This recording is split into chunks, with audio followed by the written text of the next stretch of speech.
And, oops, scooting along here.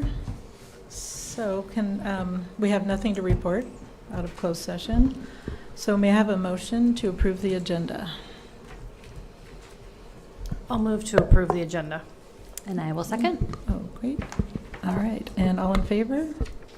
Yes. And opposed? Okay. No. All righty. And for public, do we have any public comment on non-agenda items? We do not. Okay, I'm going to go ahead and read this at this time because I know we have a lot of other comments later. Individuals may address the board on agenda and non-agenda items during public comment and, excuse me, and or at the time they are under consideration by completing the speaker form provided on the table at the entrance and submitting to Renee Holz, over here, our administrative assistant. Public comments are limited to 3 minutes per individual. Speakers will be chosen in random order. A timer will be set for 3 minutes. That will be up on the board. If you do not complete your comment when the timer rings, you may leave a written comment for the board's information. Each person may only speak once per agenda topic and is required to address the board from the podium. A total of 20 minutes public comments per topic will be allowed. In exceptional circumstances, the board may consider adjusting the amount of time allowed for public comment. Public comment cannot be acted upon or discussed by the board in accordance with the Brown Act. The board may request staff to respond orally at the meeting or at a future time. If you require translation service, please contact Renee Holz at the district office 72 hours in advance by phone or email. Regular meetings will be videoed and broadcasted on FBUSD YouTube channel. Members of the public who wish to address the board may also submit public comments prior to the start of the meeting by emailing boardmeeting@fbusd.us. Staff will make all attempts to share and record any submissions received prior to or during the board meeting. However, depending on timing, late submissions may be provided to the board after the conclusion of the meeting. Comments are limited to 3 minutes each, approximately 390 words. The following public comment, if we get virtual, which we do have, they will be read by Mr. Superintendent Aldridge, and this should not be construed as an endorsement of this comment by the district or as the position of the district. President Makla, Yes. we do have one public comment on non-agenda items submitted by Jay. August 19th is the Fort Bragg High Alumni All-School Reunion from noon to 6 at the McGuire Family Picnic Grounds off Bald Hill Road, which is off Pudding Creek Road. All alumni and faculty are welcome. Okay, well, that accounts for a lot of you. August 19th. Okay. So we'll move on to patriotic exercise, and before we do that, it is our student representative, Jo Erickson, and it's Jo's, she's a senior. It's her birthday next week. We have a little choir. We could sing to her, but we won't. I appreciate it. And a big thank you. Happy birthday, Joe. Yes, happy birthday. And happy trails. All right. Okay, so patriotic exercise. Perfect. For today's patriotic exercise, I want to speak about how May is Mental Health Awareness Month. This designation has been observed since 1949, and discussions of mental health have gained traction in recent decades. This can be a touchy topic, but it's worth it to embrace the awkwardness and raise awareness for the subject. Everyone might come to experience mental health issues, but the ways they display it can vary greatly. According to Mental Health America, nearly 1 in 5 American adults will have a diagnosable mental health condition in any given year, and that number is far greater for having it once in their lifetimes. LGBTQ individuals particularly, and especially adolescents, experience adverse mental health issues. I wrote my senior project research paper on this topic, fun fact, and I can share more information for anyone who's interested. I learned a lot of really cool stuff, and much can be done to improve the mental health of our nation, as well as on a local scale. The important aspect is that there is readily available and equitable access to mental health resources, such as the awesome counselors and therapists available at all the FBUSD sites, and therapists and psychologists locally in the community. There are always resources like the 988 Suicide Crisis Hotline, and individuals who are interested in raising awareness for this issue can share information in public forums or on social media. There are always easy and quick ways you can help to lessen the stigma around mental health this May. Okay, thank you so much.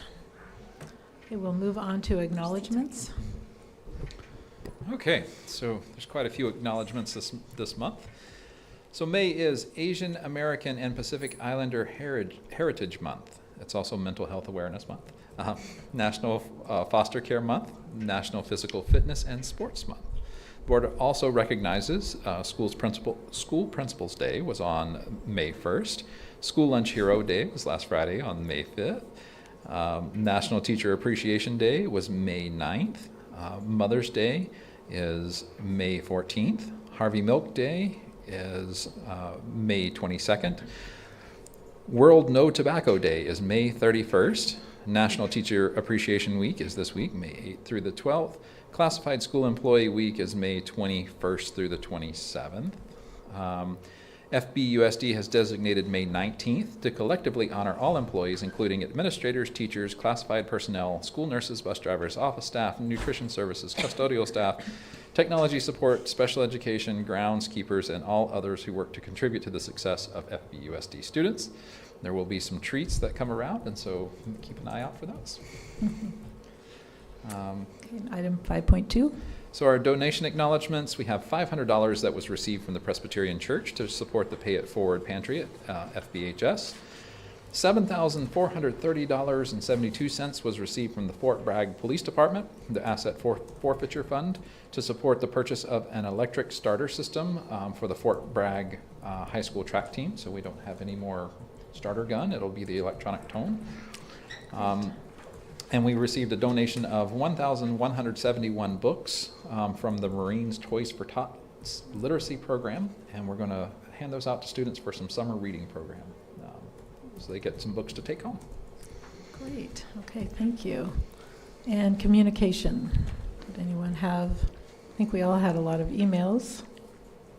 So I did have one other, I think, it was between the meetings, but I had a community member reach out. I've passed the information along to Superintendent Aldridge and Jennifer Ray here at the high school, but community member had a great idea on trying to bring back driver's ed and driver's training to the schools through possibly this asset forfeiture money or something like that. So back when I was a student, Mr. Ball took us driving, or Mr. Early, and anyway, it was all free, and so anyway, it was a great idea, and I passed it along, and then all the emails regarding the name and facility changes that we all got. Did anyone else have anything? I did want to read the names of people who wrote in that were, some people asked them to be read out loud, but we did hear from, in addition, Philip Zwerling, Don Ferreira, Timothy Powell, Walker Ferreira, Garth Ogle, Bill Brazil, Paul House and his family, Jean Kane, Trina Smith, Nola Jewett-Craig, and Suze Bartell. Oh, and Trina Smith, Raven Deerwater, and Linda Jupiter. So, do we want to read those out loud now?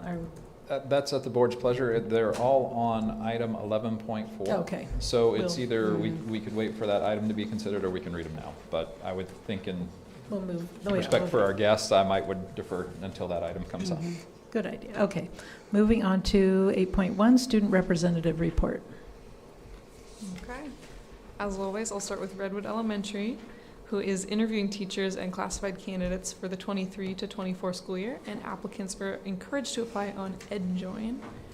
Upcoming events at Redwood include the Student Awards Assemblies on the 23rd, the open house on the 25th from 5 to 6 p.m., the Transitional Kindergarten and Kindergarten Registration Night on the 25th from 4 to 6, the FBUSD College and Career Day Thursday, June 1st, College and Career Fair Day on the 2nd, and the last day of school on the 9th.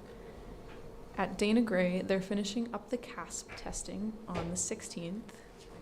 There is a Dana Gray Parents Club meeting, and on May 18th, there is the open house. Parents need to keep an eye out for a special invitation to open house this year, as there will be an opportunity to fill out the Dana Gray passport while they're there for a chance to win a free yearbook.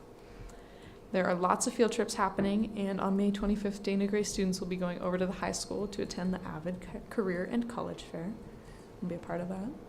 That same evening, there will be an Adopt a Fifth Grader presentation. It'll be a busy last few weeks at Dana Gray. At Fort Bragg Middle School, there is a student-produced assembly, summer send-off on the 12th, and there's also dance that evening. Parents Club is sponsoring a magic show on the 22nd. The final Café con Pan is May 15th in the library. 7th grade web leaders are having their spring training on the 19th. Softball rally is the 19th, and the band concert is May 26th. From the high school, congrats to the spring sports teams. Track took home 3 first-place pennants at the championship league meet. Golf had a great year as well. They came in first in league with an undefeated season. Girls and boys swim teams came in second in their league. Baseball and softball also came in second and may have home playoff games. Today, a group of the seniors met with the directors of The Town Destroyer for a Q&A session. The documentary will be one of the films at the film festival in Mendocino. The awards night is on the 17th from 6 to 7 in the gym. Scholarship night is the 23rd at 6. And Link Crew May Day, the training for next year's Link Crew leaders, will be the 22nd or 23rd, depending on sports. Also on the 23rd and 25th is the last round of advisory workshops. Senior boards is on the 31st. Senior banquet is June 1st. Lots of senior things. Almost last. Senior trip is the 2nd, and there's a school-wide field day that day as well. And graduation is, of course, the 9th at 5 p.m. in Timberwolf Stadium. And then a report from Alt Ed. Last Friday, there was a great game of flag football against the Coast Guard. According to Connie, everyone played hard and had fun. They also had 2 of their students go to TLC to have a nail day with the TLC students. Their students said they had fun and will go back. And lastly, students are getting ready for exhibitions and graduation. Okay, thank you. Busy time of the year. Yeah. Thank you for that. And whenever, Joe, that you need to leave, you're welcome to stay and All right. whatever you need to do. Okay.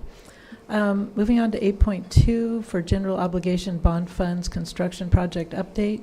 Don Alameda, is he coming later? He is not. Okay. There's really not a lot to update. Okay. There's not a lot of status change since our last board meeting. We're still waiting on the boiler to arrive. We're still waiting on the electrical switch. So once we have those, then everything's good. But I think all the rest of the punch list stuff they're working on or have worked on at this point. Okay. So Great. And are we still considering having our a last meeting over there? I think, yes. We talked with the construction folks. They said that's not a problem at all. Great. So Okay. Thank you. So on to item 8.3, superintendent report, DLAC update and report. So Tina, if you'd like to come up. Yes, thank you.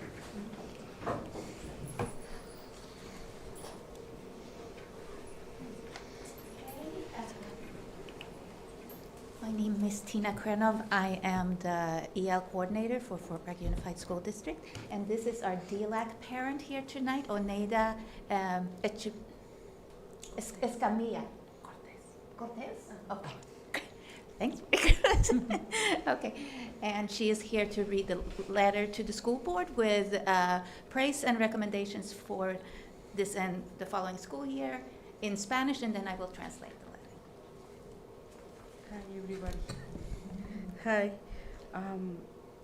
El Comité de Asesor de Aprendices de Inglés del Distrito Escolar Unificado de Fort Bragg, DLAC, estimados miembros de la Junta Escolar, de acuerdo con las pautas estatales, las funciones del Comité Asesor de Aprendices del Inglés del Distrito DLAC incluyen asesorar a la Junta Escolar sobre las necesidades los aprendices del inglés. Agradecemos la oportunidad de comparecer ante ustedes para compartir nuestras recomendaciones para el año escolar 2023-2024. En primer lugar, permítanos darle las gracias por su continuo compromiso con los estudiantes de inglés de nuestro distrito. Estamos especialmente satisfechos con lo siguiente. FBUSD continúa apoyando firmemente y dedicando esfuerzos a nuestros 2 puestos de enlace familiar bilingüe. FBUSD proporciona y fomenta el uso de herramientas de comunicación en línea entre la escuela, los maestros y los padres. Por ejemplo, Parent Square, el cambio a ParaSquare con su función de traducción automática ha ayudado a los padres tengan opción de medios de comunicación. FBUSD continúa mostrando un compromiso de tener ayudantes bilingües para apoyar a nuestros estudiantes del inglés en el salón de clases. Apreciamos especialmente la adición de un asistente bilingüe en la escuela preparatoria de Fort Bragg. Con la base en los comentarios que hemos recibido a lo largo del año escolar, en presentaciones, encuestas para padres y reuniones de ILAC y DILAC, nos gustaría presentar a la Junta Escolar las siguientes recomendaciones. Mantener los 2 puestos de enlace familiar bilingüe como están. Hubo un número inusualmente grande de recién llegados al distrito este año. Nos gustaría ver que FBUSD explore más formas de satisfacer las necesidades únicas de estos estudiantes, incluso con habilidades básicas de inglés y alfabetización. También nos gustaría ver consejeros que hablen español en todos los sitios. Nos gustaría ver una mejor comunicación continua con los padres sobre el progreso de los estudiantes bilingües. Nos gustaría ver una comunicación más frecuente entre los maestros y los padres con respecto al crecimiento de los estudiantes de inglés en la adquisición del inglés. Esperemos que el distrito escolar vuelva a brindar una oportunidad para que los estudiantes de 4º y 5º grado realicen una excursión al campus de Ukiah de Mendocino College, con el objetivo de fomentar el interés en la universidad y las otras oportunidades profesionales. Según las solicitudes de los padres, nos gustaría ver que en el distrito traiga presentadores externos para los siguientes temas: salud y nutrición, acceso por computadora a la página web de FBUSD y verificación de calificaciones, comunicación entre padres e hijos, salud mental. Gracias por permitirnos la oportunidad de compartir nuestras recomendaciones con usted en este momento. Atentamente, el comité de DILAC. Gracias. Okay. So I will read our letter in English. Dear school board members, in accordance with state guidelines, the functions of the District English Learner Advisory Committee, the DLAC, include advising the school board regarding the needs of English learners.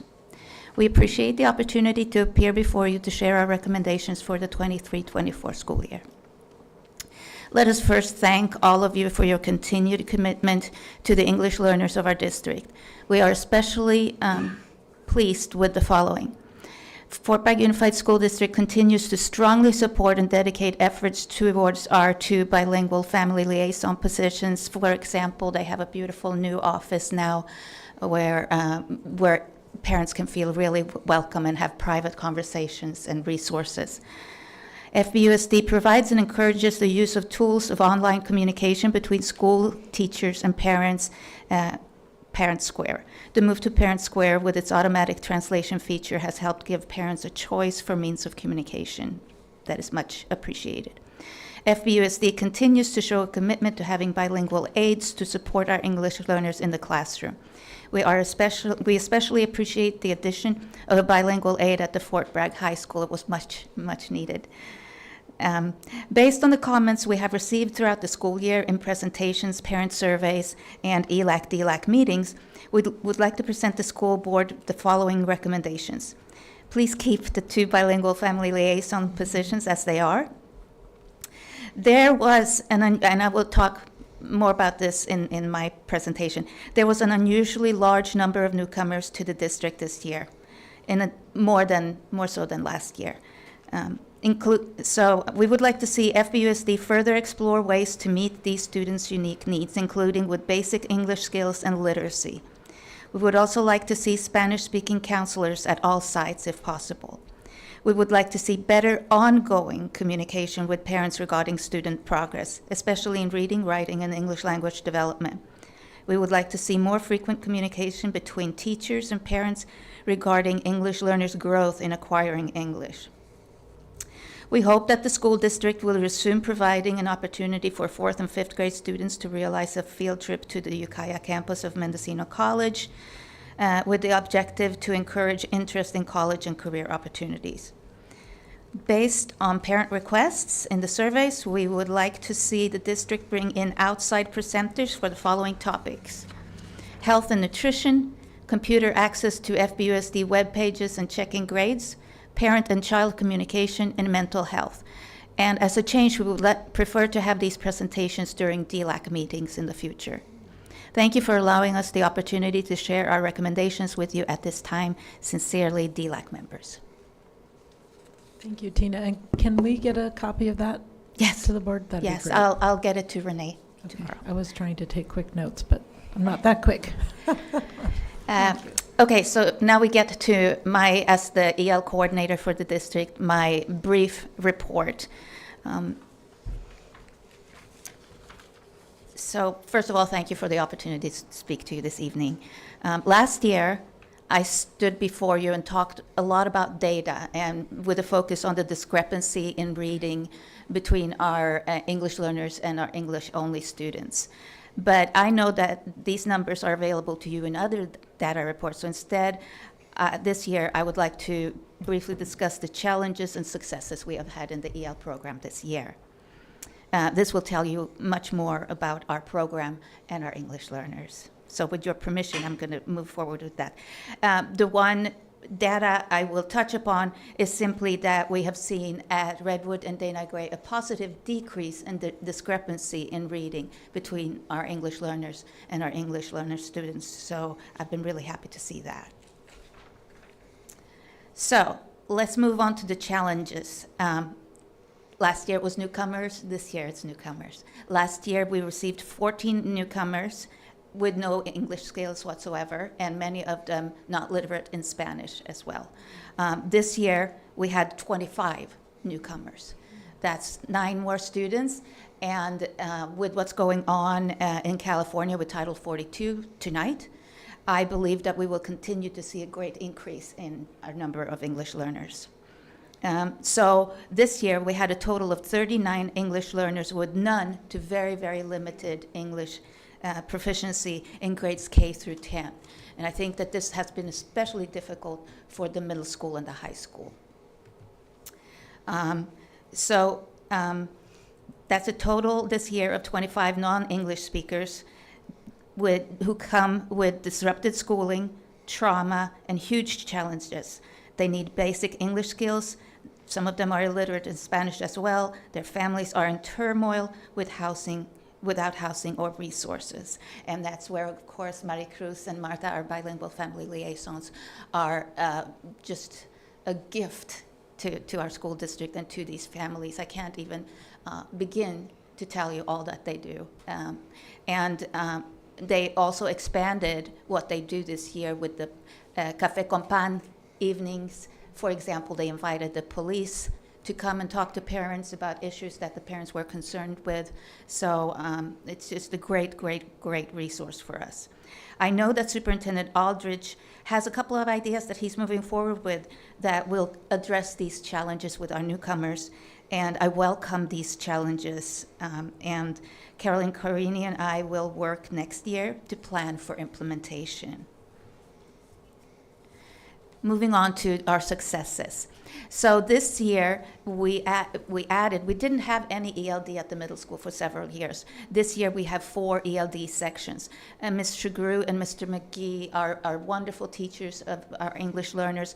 Ms. Shagru, in particular, has the group of newcomers, those students who have very limited to no English skills, and has been a real resource for them. We also have Naili Rhodes as our aide, who has just sort of become their mom. Everywhere she goes in school, that little group of students follow behind. It's like ducklings in a row.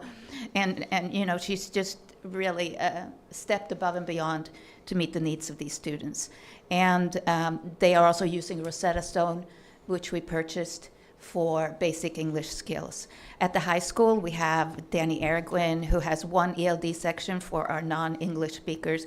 And again, that has sort of become a homeroom hub for all kinds of support that they need. And I would like to thank Fort Bragg Unified School District for hiring a bilingual aide at the high school this year. And she's a wonderful, Lisa's a wonderful aide to our high school students. So some of the programs we're using Elevation. It's an EL information and professional learning platform. And they increased their repertoire by adding professional learning to their platform. So it's not just EL information anymore. Teachers can go on and watch videos and try practices in their classrooms, and then they get DCEC credits for it that Becky worked out with me. And so it's a wonderful resource, and I hope we can expand usage in our district. iReady is expanding the Spanish course offerings that they have, so we're happy about that. We purchased Read Live, which is, if you're familiar with Read Naturally, it's online reading practice in both Spanish and English, which our newcomers really need. And so we purchased that for our English learners and our migrant ed students, and we are increasing licenses for the following year. There has been a great effort at the middle school and high school to use creative scheduling for students who are not literate in any language, and I think that's commendable.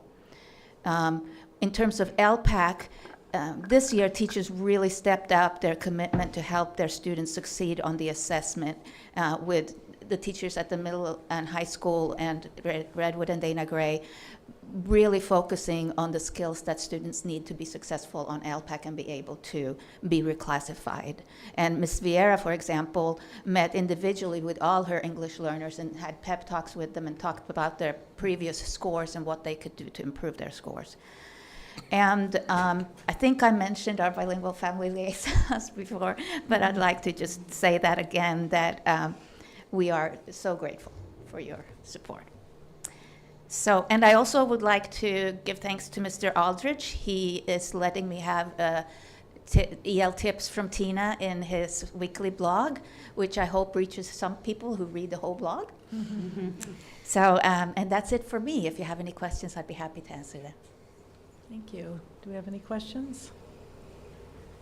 Will you continue to do the meetings dually like you do it with all the sites? No, it was not a success this year. Okay. It was awkward and not conducive to creating relationships between schools, parents, teachers, and administrators.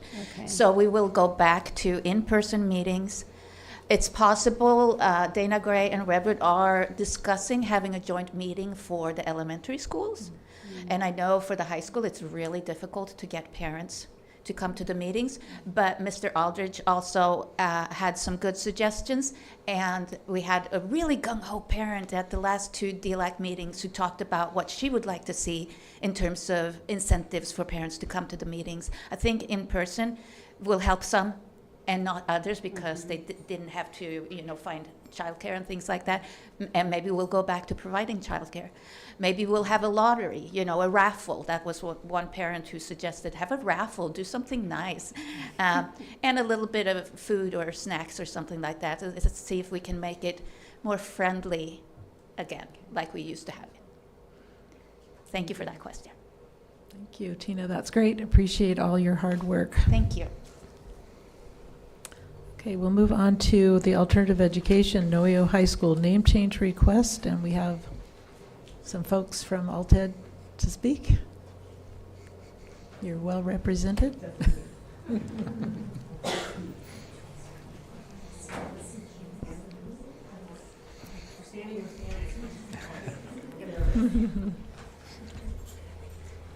Thanks for having us, you guys. Thanks for being here. I'm just going to start with a little bit of context as to why we're requesting the name change just for the Noyo Alternative site. I started working at that site 4 years ago. I was a tourist for 15 years before I came here, and the last 2 years before I moved over here, I started asking around about this job because I was a continuation high school teacher at another out of town. And I heard a lot of bad stuff about my school. I heard I would never work there, I would never teach there, I would never send my student there. What they did in the past has been a joke. The kids that come out of there amount to XYZ. The community dogged out this location, and it could turn a lot of people off who want to send their kids there. And I think there's a long history of that, or maybe decades of that site with that reputation. But I knew as a continuation high school teacher where I was already at that that's usually not true, and there's a lot of good people that work there and a lot of students that come out of there that are really awesome. And so that's why we've been doing a lot to make some changes in the last 3 years, which I appreciate all of your support, and the business owners in this community who've been stepping up and helping support us too, and having our kids work with them in so many different ways. And these last 3 years, I would say that what I heard from the community about that school is it's nothing like that anymore. And so the idea here would be to just change now in a way that we're thinking about what they do over there, what we do over here, and who's coming out of there, and who teaches there, and what our mission is there. So the name change would be in support of hopefully a fresh start with the reputation.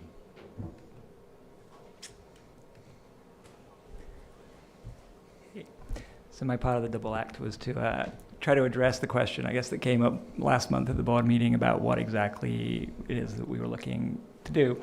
And I think there was maybe some confusion early on about the process. As a staff, we've talked about this for a while, but we've never seen it as our decision to make, right? This is something that is a community decision. And so our understanding has been all along that this would be something that went through the board, that brought in stakeholders from the community, from the businesses. We'd have a conversation about this. You know, our perspective is we see some potential benefits for our students and our graduates as a way of resetting, just as we've reset a lot of what we've done.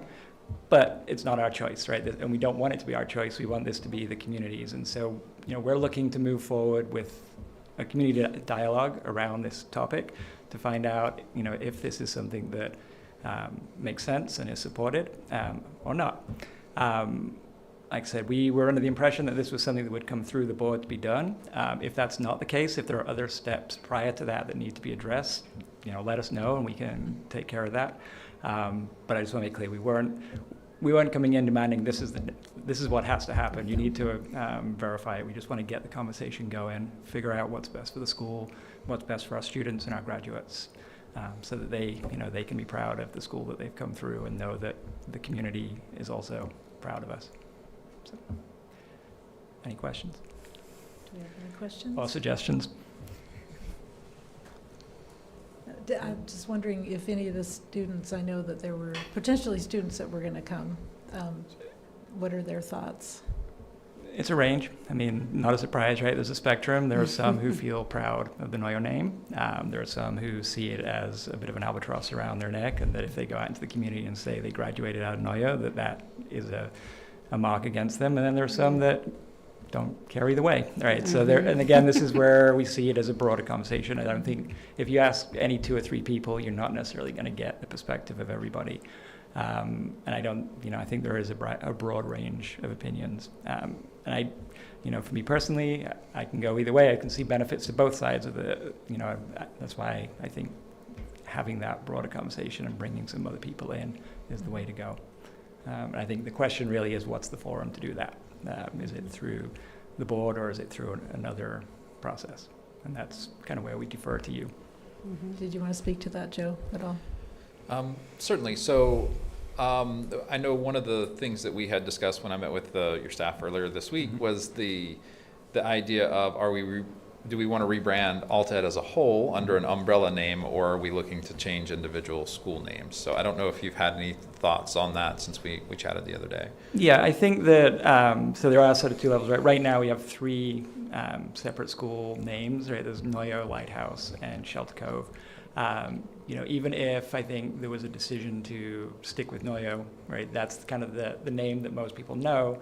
It may make sense to bring the other 2 schools in line with that and have them, and bring it to the Noyo Middle School, Community Day School, or the Noyo CDS in addition to Noyo High, which is the continuation school. So I think there would still be some interest in that. Okay. Yeah. Yeah, that's, so I think with that level of change, then per our board policy, it would, and I know we're discussing this in depth a little bit later, but just while you're here, that it would warrant then moving forward with a board appointing committee to engage in that community conversation. So, Okay, well, thank you all so very much for coming and clarifying everything for us. Appreciate it. And you're doing awesome work. Thank you. Okay, we'll move on to benchmark data, and we have Dana Gray Elementary.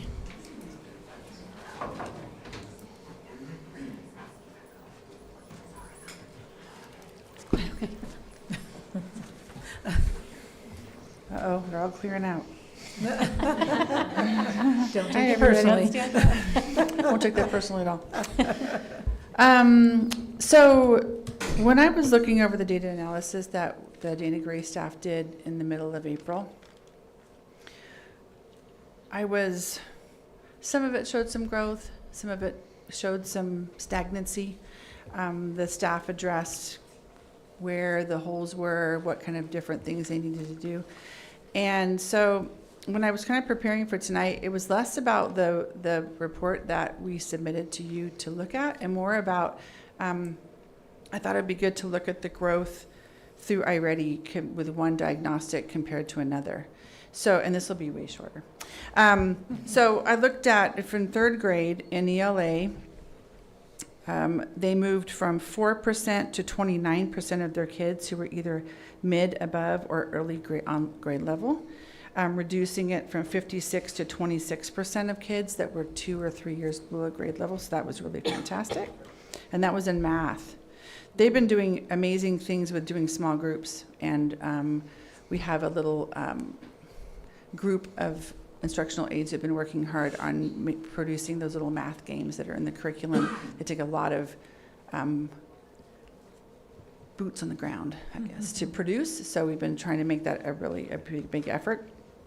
Again, in math for fourth grade, they increased from 8 to 28% of kids who were either above or early on grade level, reducing from 48 to 34% who were 2 or 3 years below grade level. So that was a pretty amazing leap for them. Again, they're doing a lot of manipulatives, a lot of thinking about their math thinking. And fifth grade, this is the grade. I was thinking a lot about these kids. They're the kids who came to Dana Gray at the beginning of their fourth grade year, spent third grade and second grade on the television. Mm-hmm. And really, they're our toughest group to make growth. That's what we've seen across the board in both math and ELA. But in math, they made some really good leaps from 17 to 30% across the year for above or early on grade level. And then they moved 10% of the lowest kids up a grade level. So that was really great growth. And I notice now that I do not have my ELA percentages with me, but I'm willing to, I'd love to talk with you guys if you have any questions about growth there. Do you have any questions? Overall, we're having a really good time at Dana Gray. And a lot of hands-on learning and getting out there and rolling around, not literally, of course, but kind of getting messy with the learning and kind of involving them more in their learning. Great. Well, thank you. Sounds like you guys are busy. We are. Right now too. Yes. I'm exhausted, but I'm having a really good time. Oh, good. So, thank you. Okay, well, next we have middle school. Hi, everybody. Hi. I'm Erin Loomis, the assistant principal at Fort Bragg Middle School. Laura's out of town, so I'll try my best to present our benchmarks with you guys. I'm going to start with math.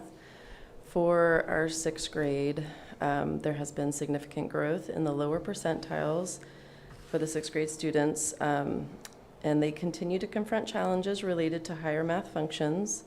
Seventh grade, there continues to be significant challenges in bringing students up to grade level, including a lack of consistency in instruction and instructors. Support classes have made some advances in closing the proficiency gap for low-functioning students and the accelerated class has had significant success preparing students for high school math. And in 8th grade, students are still recovering from the effects of the pandemic with markedly low iReady scores, which largely attribute to the learning loss during the digital year and associated trauma, and their foundational skills are often reviewed in order to bring them up to grade level. So that's what's going on in math. So in PE, it's currently being taught by substitute teachers, so no available at this time. Sorry. Science, we have student success in analyzing and interpreting models specific to their current science curriculum topics like astronomy, ecosystems, and chemical reactions. They also have been practicing evaluating physical, digital, and visual models within their current science curriculums. So this helped them be more successful in their assessments. So that's success in science. And then humanities. For 6th grade, students achieved a 5% growth toward mastery of the standard they had chosen. In 7th grade, 43% of students achieved mastery in a cite evidence standard. 43% of students achieved mastery on another standard, 7.4, and 42% of students achieved mastery on the 7.1 standard. So almost half on each one. In 8th grade, don't forget them. According to the iReady data, as of March 4th, students had this time at this time achieved 84% of their typical growth for the year, so they feel they are on track with their overall standard mastery for the year. And CTE, we have art. Students in art classes are generally meeting or exceeding the California Visual Arts standards across grades as they move into capstone assignments for each course. All grades are exhibiting large-scale works on campus. 8th grade art students are exhibiting artworks at 3 different off-campus community venues. So that's exciting. Their work has been seen at City Hall, the Larry Spring Museum, and Headlands Coffee House. They have also been using pacing calendars that are sequencing assignments to directly scaffold skill building vertically across grades and also within grades courses. One recent example relates to the use of grids to translate and enlarge shapes. And that was CTE.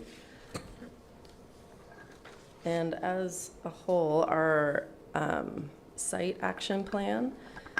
So school-wide, we're focused on compare and contrast different forms of text or media, speaking and listening, so follow rules for collegial discussions, set specific goals and deadlines, and define individual roles as needed, and make sense of problems and persevere in solving them. Strategies, Kelly Smith strategies, vocabulary maps, group roles, list, group, label, evidence, elaborator, and on the surface and under the surface questions. And the action steps, they've agreed to use and teach words explicitly in vocabulary maps, novel ideas, list, group, label, comparing and contrast concepts, school-wide practice on reciprocal teaching. All students will be able to accurately and concisely compare and contrast text and media via writing to express interpretations and opinions. Pairing graphics of visuals with vocabulary, include Spanish translations with vocabulary, use of evidence elaborator to plan and solve problems, and the use of number talks to help preserve through problems. The strategies being used, iReady ELA and math benchmark results. Any questions? Questions? No. Thanks, everyone. Okay, thank you. And last but not least, Fort Bragg High School.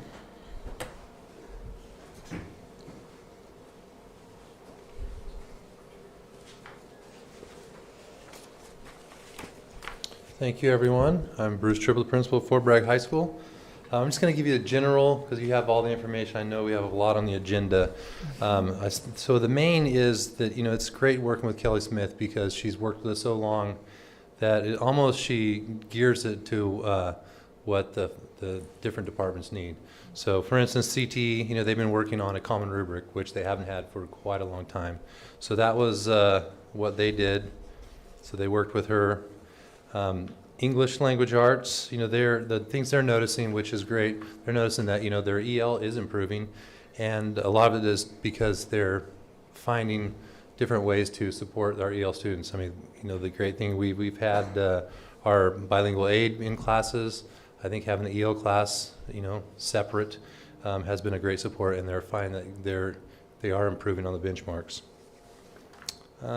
With math and history and the other, and science, they're noticing that, the things that if they're not teaching directly to what they want kids to learn, they're finding that they're not getting the results. So I think it makes them look at, what they're trying to get, and so they look at their data a little closer, which is always a great thing. So again, history is looking at common assessments as well, because they teach different subjects, so they're looking at having a common assessment. And same with the other science as well.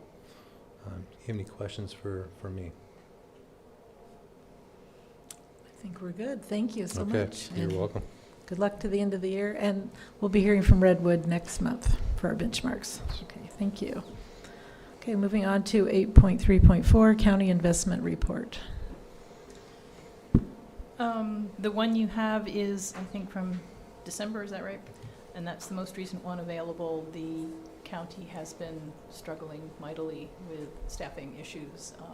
We were much delayed in getting our first and second quarter interest information, and I think they're starting to right the ship, but it's been kind of a long haul, and MCOE has been working with them a lot because this past year there were a lot of things that they got done late, and we had to wait and wait and wait, and so we're hoping that this year that won't happen, but this is, part of the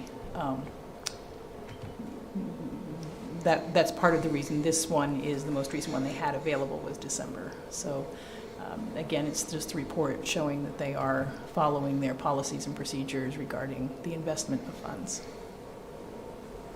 Okay. Does anybody have questions? No. Okay, thank you. Moving on, 8.3.5, Teachers on Special Assignment Report. So you have a paper copy of that as well, and I think we've had it updated on the agenda. I'll just kind of give a quick rundown of our TOSAs have been supporting instruction at Dana Gray and Redwood in the following ways. They've been helping with instructional improvements in the classroom, so obviously that's one of the core functions, and so they've been pretty busy with all the support tasks that need to happen to help model lessons and all of that that comes with that. They have been working with new teacher support and induction support to make sure that teachers have, our new teachers have that little bit of extra support just to make sure that they're successful.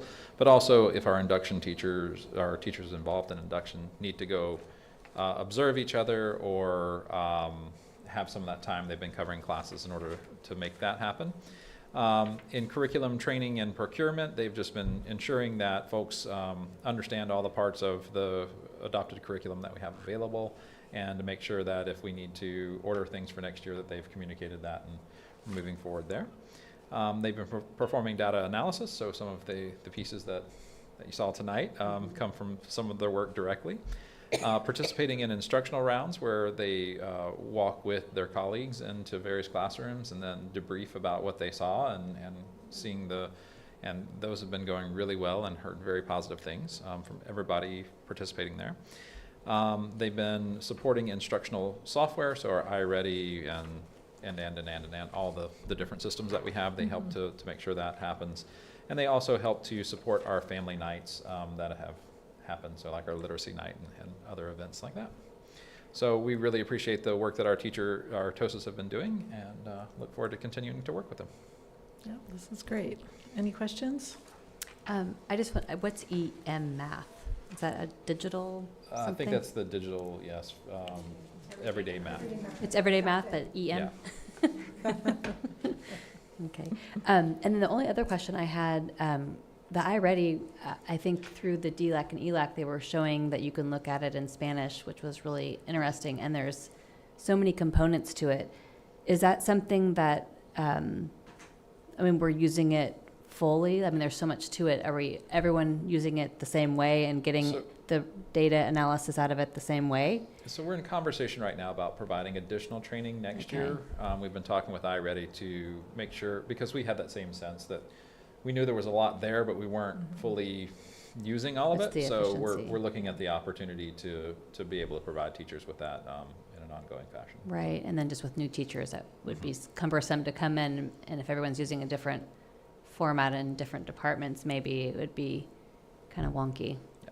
So But, I think we're going to offer an opportunity for teachers, if they want to join us for a training that's before school starts, that we'll be able to, offer them some compensation to come in and do that. And then we'll, through our admin days and our training that we have throughout the year, we'll make sure that they have access Right. and Or is understand there- better how to use it. Yeah. They're also expanding into a math curriculum that we may look at as a possible pilot. Oh. I don't know. I haven't looked at it at all to judge how good or bad it is, but it might be an interesting thing to take a look at. So. It's been a great resource. Okay, And thank you. Is Oh. our TOSA people changing next year, correct? They are, yeah. So we are, and forgive me, I am not going to get who's in what position, right? Do you remember, Wendy? Leanne Burke, oh, for next year. For next year, yeah. So we have, No. no, okay. Well, I'm just curious, but is there a time for them to Yes, they have actually, this week they were working with, Kelly Smith was in district, working specifically with the TOSAs and planning for next year, so they were able to participate in that time. So they had 3 days this week? 4 days, 4 days this week. And our principals, do you have those names? Yes, they do. Okay, Sounds I great. was gonna get those names switched and I knew I was, so. Okay, thank you. And 8.3.6 district update. Okay, so a few things to update on. I just wanted to provide a report back to the public on the Coast to Coast advocacy trip, because there was, significant investment from the district to allow me to participate there. I had the opportunity to attend sessions.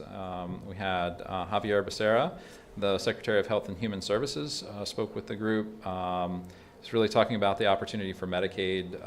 They're expanding into school support. So some of the things that we're doing, like our counseling, might actually get some reimbursement, so that opens up general fund dollars to either expand those programs or to do some other, all the other needs that we have in place as well. So I'm excited to see that program come down. Also got to hear from Cindy Long. She's the administrator for the National Food Nutrition Services. So she's over all of our school lunch programs. And she's looking at ways.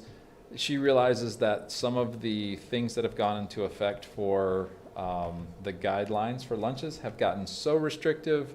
They were saying, like, for example, the salt intake that's supposed to go into effect July 1st is more restrictive than a heart patient would have in a cardiac unit. And she's like, that doesn't make sense. We have to have food that the kids actually want to eat. And, it doesn't have to be laden with salt, but we need to be able to have some flexibility there. So she's working on bringing those kind of things so that our standards can stay within reason and that we have kids participating in the program. We got to meet and hear from the editors for Ed Week, and they discussed some of the current issues facing education on a national level. I would say many of those reflected some of the same things we see here. The top of the list was obviously, how do we encourage more folks to want to go into education, and the recruitment and retention there was sort of top of their list, and for pretty much everybody I talked with, because it's just. I said, well, don't put us through another pandemic. That'd be really nice.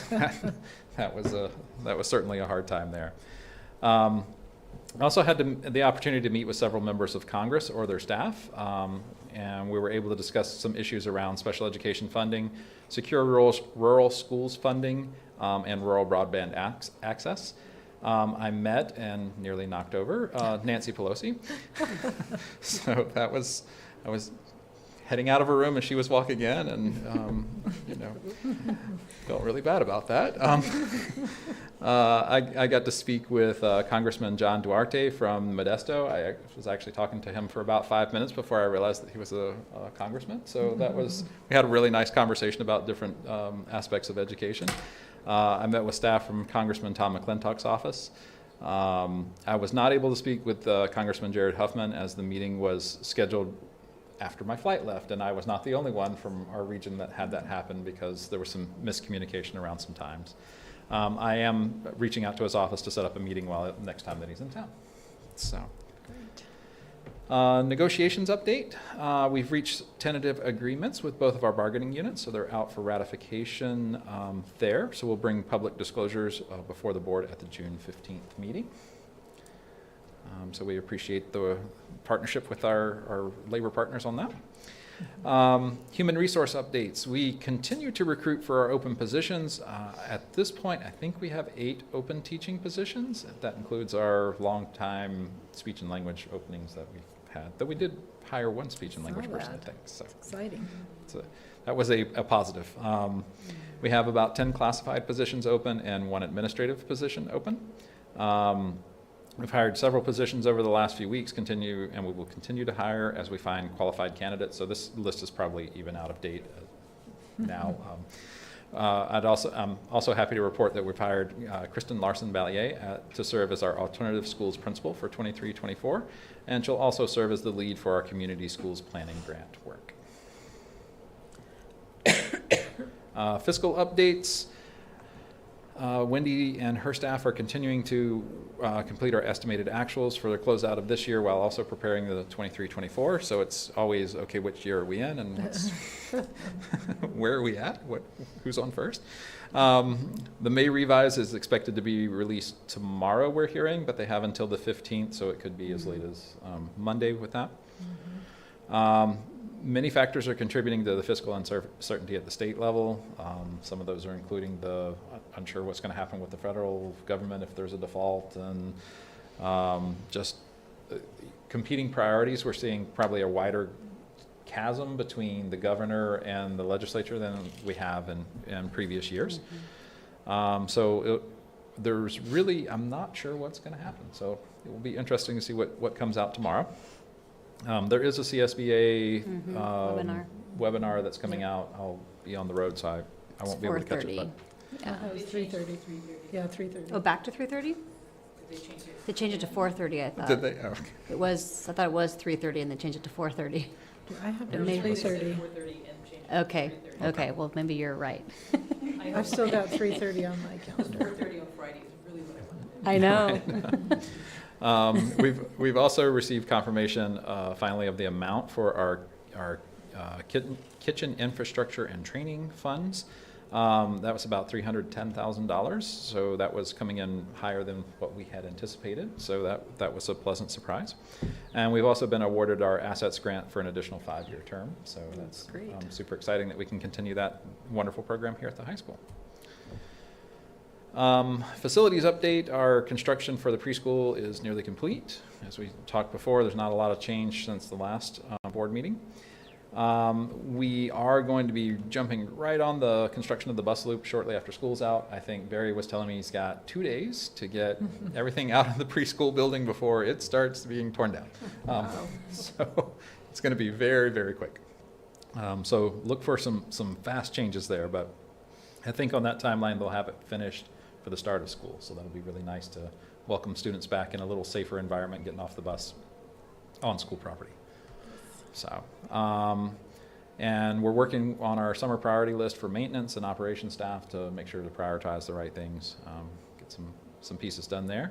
Also with Dana Gray's playground, we've heard they're pushing the dates back a little bit, but we're hoping they'll get the equipment on site so that we can say it was delivered and paid out of this fiscal year.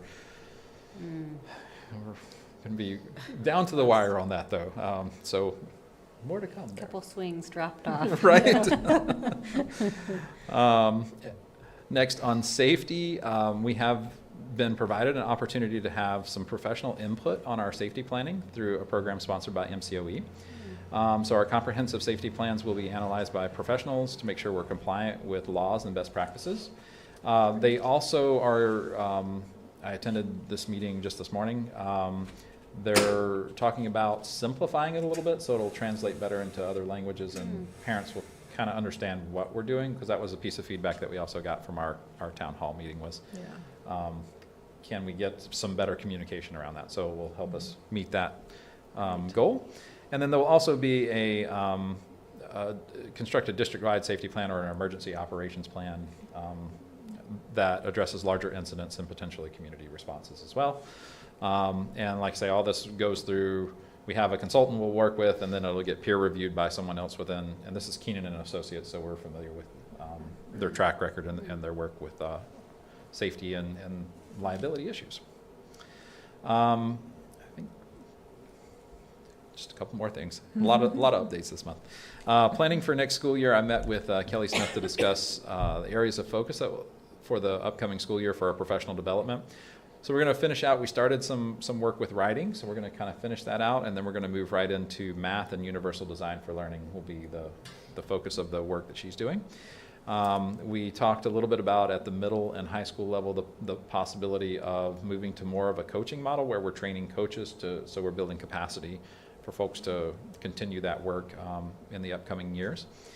And the administrative team and I are working on details for summer professional development, so that'll be our ADCO next week. We're going to try to get all that hashed out, and as well as our program for the pre-service days for teachers. Also, speaking with Kelly Smith, we're going to offer again the opportunity for our instructional assistants to come in and spend some time with her during the summer and just get some additional skills and understand better what she's been working with the teachers so that they can help implement that as well. Textbook adoption update. I just wanted to give you a quick update there. Our teachers involved in the pilot programs are evaluating their second textbooks in both science and social studies. Science took a little bit longer to get in, so they're literally have started, I think, this week, right? For the most, or last week, okay. It's been challenging to find a good curriculum for science, so I'm just going to put that out there that we'll see if this one is one they love or not, but it's really, there's just not a lot out there, and this isn't a us problem. This is just, as I've been across the state, no one's really happy with their science curriculum. So I'm hoping that this is it's just going okay so far, but we'll see where this lands for us.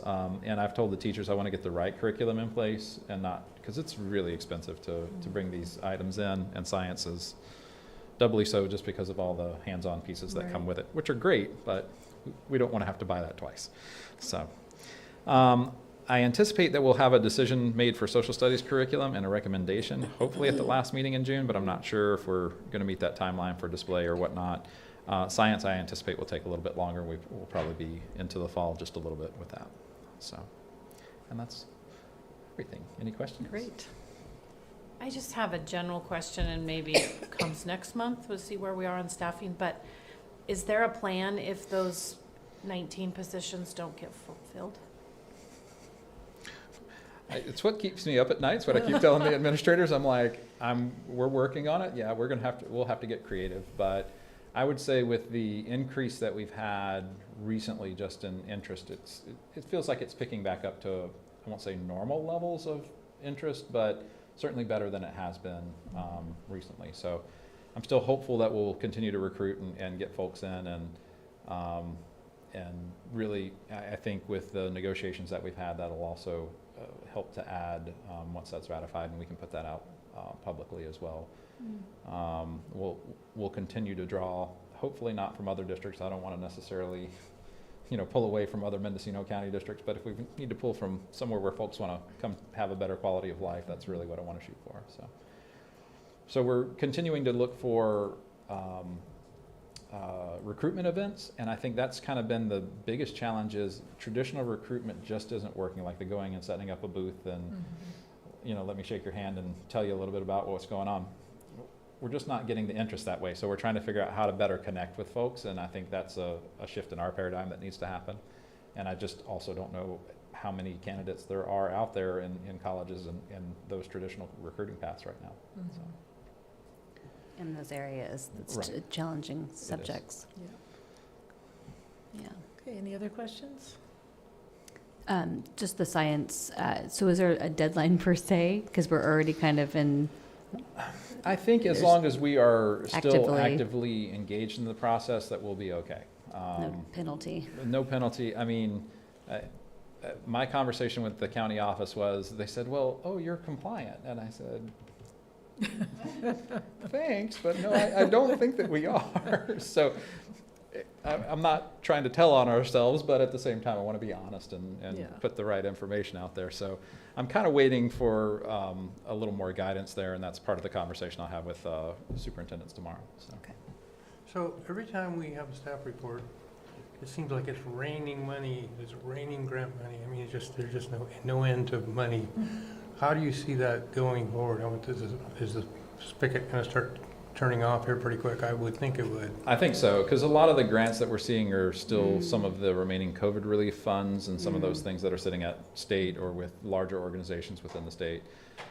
So I'm trying to go after what we can, you know, while it's there, and understanding there's probably, we'll see maybe half the opportunities next year, and I anticipate that going down even further, just because those monies will be need to be expended for the most part by the September 30th of next year of 24. So I would anticipate by that point is when we're going to see the spigot kind of turn off. Yeah, I've never seen almost anything like Plus, this. there are a number of grants that they've sort of allocated but have not yet started funding that they could very easily say, never mind, to That's true.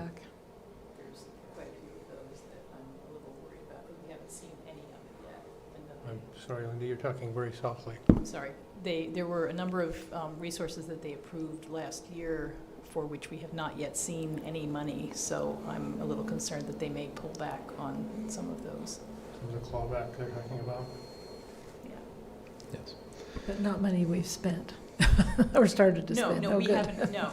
Yeah. Anytime I hear something like that, I just say, no, we're not using it until we Yeah, have hold tight. something concrete, like money. Like money, right.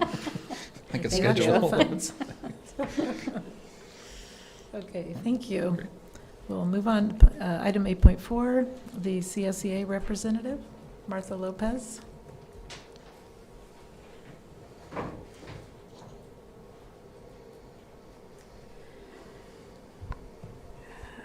Let me open my email. Good evening, everyone. Martha Lopez, CSEA Chapter President, number 487. So I'm just going to read what our board sent. On April 17, CSEA concluded negotiations with the district. It was a great experience. Thank you, Superintendent Aldrich, for listening to our requests and treating us fairly. We have conducted meetings as usual. Every year, CSEA has a scholarship that goes towards a senior student whose parent is a CSEA member and is planning on attending college or trade school in the fall. Unfortunately, we had applicants that did not meet this criteria. We were very sad about this, but this means that next year the scholarship will be greater. We closed our last chapter meeting of the year yesterday with a delicious potluck, pizza, yummy salads, and exquisite baked goods. And once again, it is a pleasure to work with all of you. Thank you, Martha. Thank you. And to all of the CSEA members. Thank you. Thank you. Item 8.5, do we have a report from our FBDTA?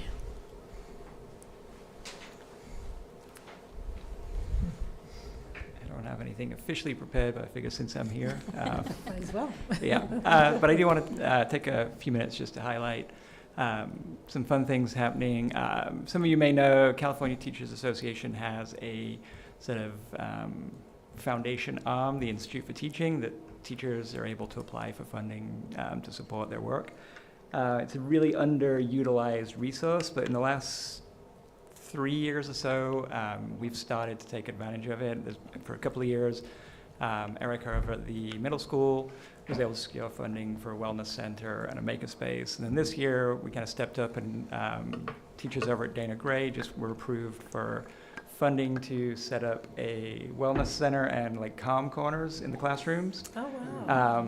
And the middle school, they applied for and received funding to work with an organization, the Pacific Environmental Education Center, that'll allow the students to get out into the environment to do science work, and so that'll pay for the tuition fees and things. I don't know the exact amounts that they received, but generally it's in the range of $5,000 to $20,000 per application, and so we keep pushing it.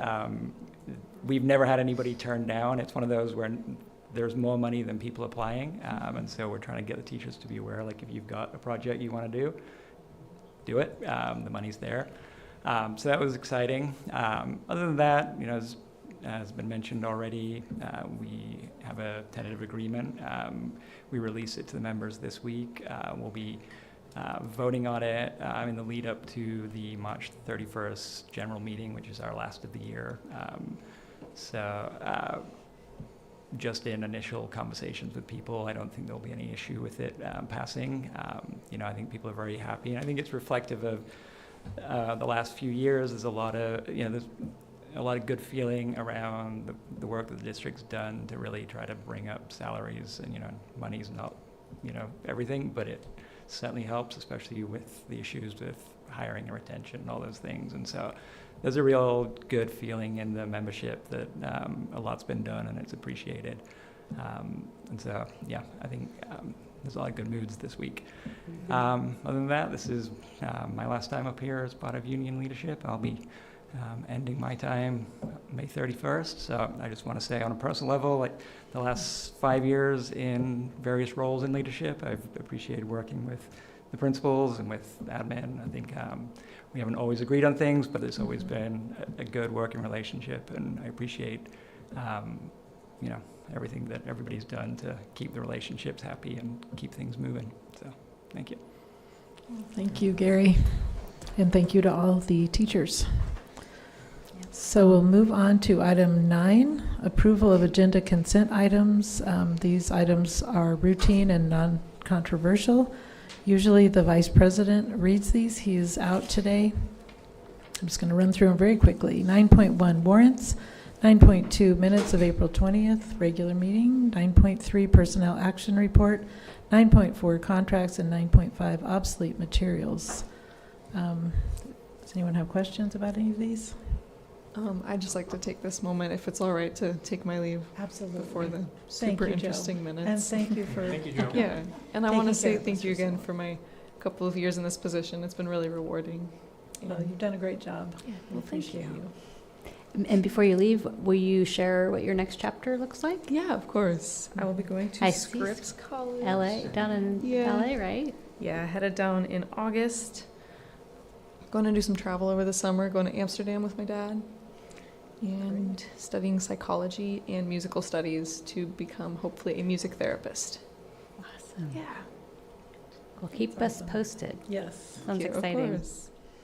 Yeah, thank you Thank again. you so much. Enjoy the rest of your few weeks here Yeah. at Fort Bragg High. That's a busy one. Yeah. Happy birthday. Enjoy your finals. Get some sleep. Okay, we'll go ahead. May I have a motion? Make a motion, we approve the agenda, consent agenda. Thank you. And a second? I will second. Okay, all in favor? Yes. Opposed? Okay, thank you. So shall we, oh no, we should do these and then we'll take a brief break because then you can all take off. Okay, we'll move on to our action items. Item 10.1, school plan, FBOSD school plans for student achievement, that's SIPSA, for 2023-24, and we'll have Redwood Elementary.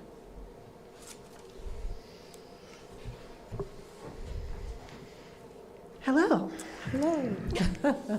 Thank you for taking the time to read over the site plan. Much of it is very similar. We have improvements to make with attendance, with academics, and I'm looking forward to tackling those challenges with our other administrators. And I welcome any questions that you have. I just always like seeing how you and Dana Gray are collaborating. Actually, all the schools, it seems like there's a lot of collaboration, so that's great for the continuity of learning going on. So thank you. Any other questions? Will it really be true that we will see the little college and career portfolios at open house? Yes. Is open house, yes. That's Yes, exciting. the current what I want to be when I grow up pictures will be hanging in each classroom. Oh. And was that the case last year as well? Yes. Or, okay, because I know they were so full that as a board member, I wasn't going to push through families, but I didn't get to see them. So I'm hoping I can Yes. sneak in. Those will be in place. And see them. I have notes here. I'm just looking to see.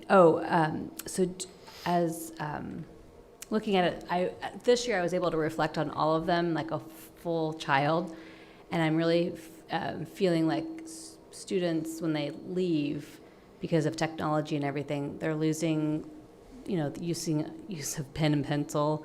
I've had a business owner say that they had a high school student that couldn't identify coins.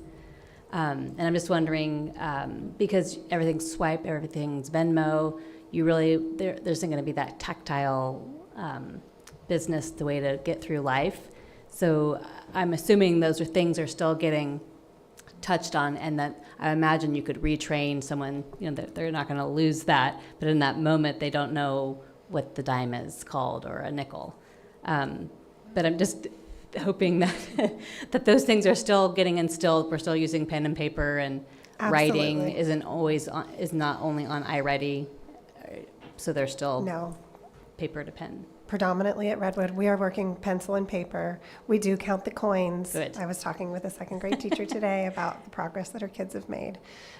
We are doing our best to meet the California state standards while infusing technology into what we're doing, but it is not the only thing that we're doing. Yeah, awesome. Looks like a lot of Pictures. We do mostly hands-on, and we do literally roll on the floor.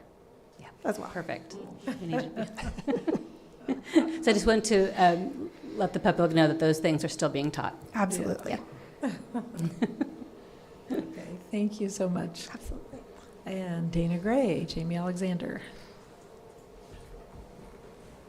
Oh, I need to take a motion on that, don't I? Or do I do them all? I would do them each individually. Yes, oh, sorry, 1 second, Jamie. So may I have a motion? I move to approve the Redwood Elementary school plans for student achievement. Thank you. And a second? I'll second. And roll call? Trustee Makla? Yes. Trustee Babcock? Yes. Trustee Mattson? Yes. Trustee Paoli? Yes. And the motion carries. Okay, thank you. Sorry for jumping ahead and making you wait there, Jamie, so go ahead. Hey. Hi. Jamie Alexander, Principal Dana Gray. We also, the site plan looks a lot similar to what was last year, but at our site council, our one wonderful parent who attends all of our site councils, she has a 5th grader.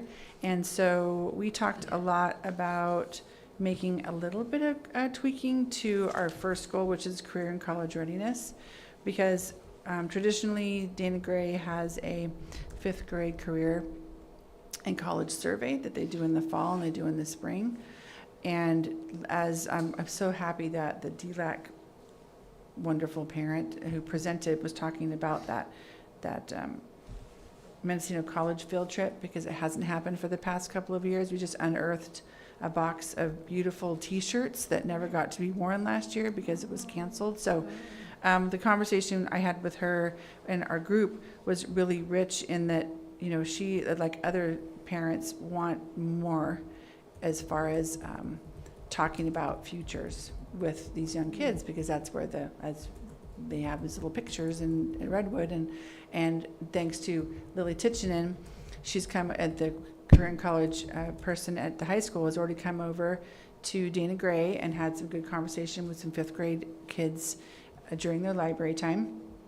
So she and I are meeting this Friday to look at the survey and really start having it connect to more things, so it's not just this like, whoa, let's talk about careers today. And I know that it does tie into their social studies curriculum here and there, but having it be a little bit more intentional.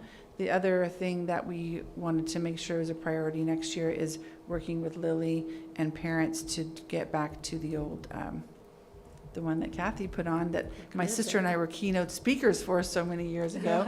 That was a career in college day at Dana Gray. So kind of getting those things kind of back up and running, that was a big priority for Ms. Foley. And the other really big focus that we're hoping definitely affects our attendance is just having more fun at school. We have a lot more dress-up days. Pod Squad starting next year. And I'm very proud to say that this year, one of the Link Crew leaders was a Pod Squad leader at Dana Gray. So it's coming full circle. Makes me very, very happy. So that's starting up next year. We had lots of those applications coming in. The little fourth graders are excited to be leaders next year as fifth graders.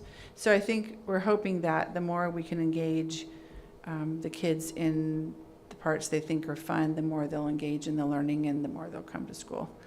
I'm going to be presenting at the Cafe Con Pan on Monday night, speaking specifically about school culture at elementary schools. So, and I'm going to be saying the word attendance a lot, because it's definitely been a real struggle this year, having parents and families understand the importance of having, booties in the seat so they can learn. Yeah. Do you guys have any questions for me? So that was my question. You had methods for the school attendance review team that were helpful. So I didn't know if you've shared your, your methods, how that it's increased your attendance. I think a little bit. the SART team is exactly what it was. So at the high school, we just call it something different. We had weekly meetings with the counselor, and my kid's counselor and their kids' counselors, and we talked specifically about attendance. And I think this year, because of my inexperience, I guess, of what it looks like at the elementary school level, we weren't completely on our game, I'll be honest, as far as getting in there, running the reports, and really making that full circle kind of support. We've been having the SART meetings and calling families and talking to them about attendance. But I think next year, Jessica Hosford is the new attendance secretary. And so we'll have Jessica, Maria Ramos, our bilingual aide, the counselor, and myself that will be having monthly meetings and having it a lot tighter. And the other change that we're working with Sarah Bushnell is having that SARB letter. So a SARB letter is different than an attendance letter through Aries.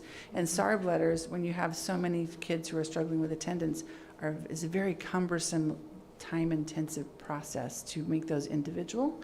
So we're hoping to put that SARB language into Aries so we can go boop, and then the letters just come spitting out. And we're hoping that will Or not spitting out. We hope they're not spitting out. No. We have Sorry, less, they're slowly less. printing from the machine, but there are fewer of them. Yeah. So it's not quite so cumbersome. Yeah. And usually, in my experience at the high school, when we did SARB a little bit during COVID, it just takes the first letter and phone call to have parents really start understanding that we are paying attention, and the only reason we're paying attention is because we care about their kids being in school. Right. And there's no judgment. We just want to know how we can support them to get them on our campus. So is that affecting your testing? Like you're still doing CASP testing. So do you have to do makeups, or what's that going to look like for your... Yes, makeups will be next week. And the attendance has actually been not too shabby. I think the testing next week won't be too bad. I think we had a bigger time doing the makeups during the iReady window than we are doing CASP. So... Because what happens if you really did have horrible attendance? That would affect it's just the number. So the number would just be a little bit more jagged. Okay. So hoping it's not that way. I know, me too. Everyone. But I have to say that the iReady scores, on the goal in here, this year's last trimester iReady scores, since they are kind of predictors of CAFs, I think we're I don't want to jinx this or anything, but I think we're going to be have some growth, because iReady scores have been going up every single trimester, so that made me really happy. Yeah. Very hopeful. And have you seen a little bit better attendance happening throughout the semester, or? Yes. Yes, so as kids are getting back into the groove, they're... Definitely, and they're learning about how to sit still for longer periods of time. That's a stamina. Right. You got to build that up. And the teachers are doing the small groups, so they're moving a lot more in the classroom, so it doesn't there's not a lot of lecture situations happening at elementary, and they're moving around a lot, so that's good. Good. And they get to go outside. They Yeah. do. Because the weather is. That rainy day situation, I have to tell you, I love the weather, but I've never paid such close attention to morning weather reports since I was an elementary school principal. Yeah. It's about rainy day plans, so it's been, they were very happy, to get outside as much as possible. Oh, I bet. Yeah. Heads up, 7-Up gets old. Indeed, indeed. Thank you, Jamie. No worries, thanks. Okay, may I have a motion to approve Dana Gray Elementary SIPSA? I move to approve Dana Gray Elementary School plans for student achievement. Thank you, and a second? I'll second. Okay, and roll call, please. Trustee Mattson? Yes. Trustee Paoli? Yes. Trustee Makla? Yes. Trustee Babcock? Yes. And the motion carries. Thank you. Okay, item 10.1.3, Fort Bragg Middle School. Hello again. Ours is going to be really short and sweet. Our plan is staying the same. We don't anticipate any changes at this time. However, May 24th, we do have our planning meeting with our team for the next year. So things could change, but we won't know till that time. Okay. Any questions? Suspense. So what does that do for, when is this due to? We can bring this back whenever we would like for Oh. approval. So if it changes significantly, we could just bring it back for approval. Oh. We just need to have them approved before the start of next school year initially, but they can be updated at any time. So. Do we want to approve it now and maybe bring it back too? Okay. Yeah, if it changes significantly, we wouldn't want to bring Okay. it back. So. Any questions? I just had some questions because it was new for me. So the fidelity integrity assessment, is that something that a few people fill out? Are you familiar with that? Okay. I am Yes, not. it is. Is it something new that they've been doing? It's You just might been. have heard it called the FIT in the past. Yes, Yes. okay. So that's the reference. Interesting. It's part of the MTSS work. And So it's the healthy family, but it's more from the administrator's perspective, it's is more it? about you gather your team together and you look down the list and kind of say, are we just starting this? Are we established in this practice, or are we great at this practice around, I don't know, a whole dimension of probably 30 different cues that you're looking at as you go down. So it's just a way to do a self-assessment about the implementation of social emotional culture type pieces of the school. Okay. Then I just have a couple more questions. So the Study Sync and the iReady, is it a teacher preference what they're using, or everyone's using both of them in the English language? I know Or everyone's using the iReady. The Study Sync, I am not sure. Kind of, going, because that was not as popular with the kids. So I was just curious how that was going.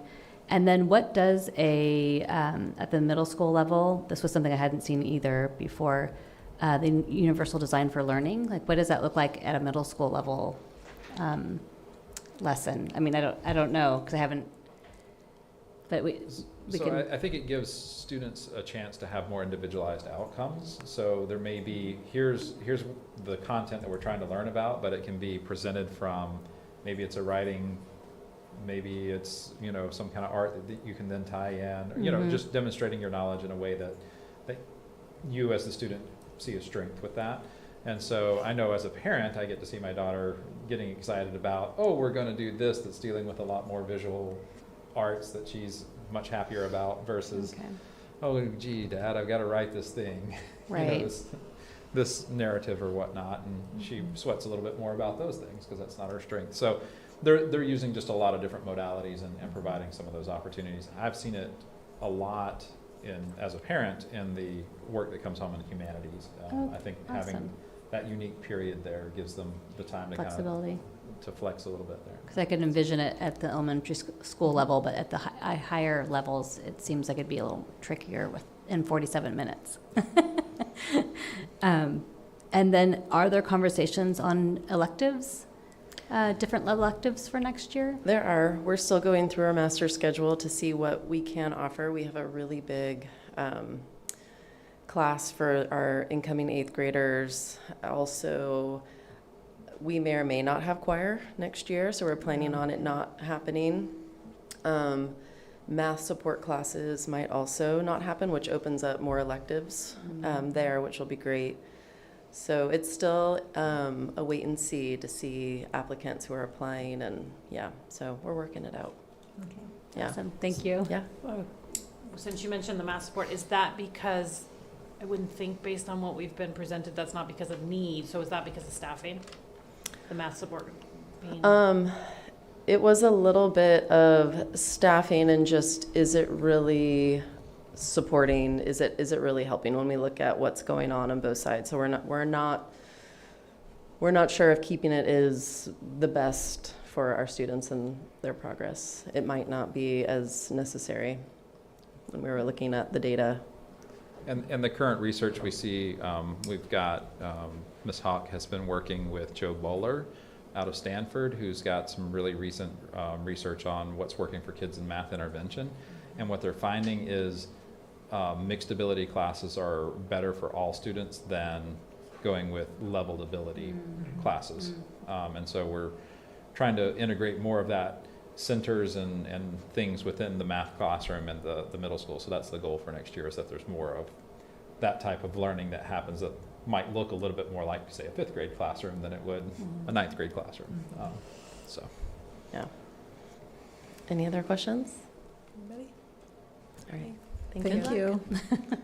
All right, may I have a motion for Fort Bragg Middle School's SIPSA? Make a motion, we approve the school plan for student achievement for 23-24 for the Fort Bragg Middle School. Thank you. And a second? I'll second. Thank you. And roll call? Trustee Babcock? Yes. Trustee Paoli? Yes. Trustee Mattson? Yes. And Trustee Makla? Yes. And the motion carries. Thank you. Okay, item 10.1.4, Fort Bragg High School.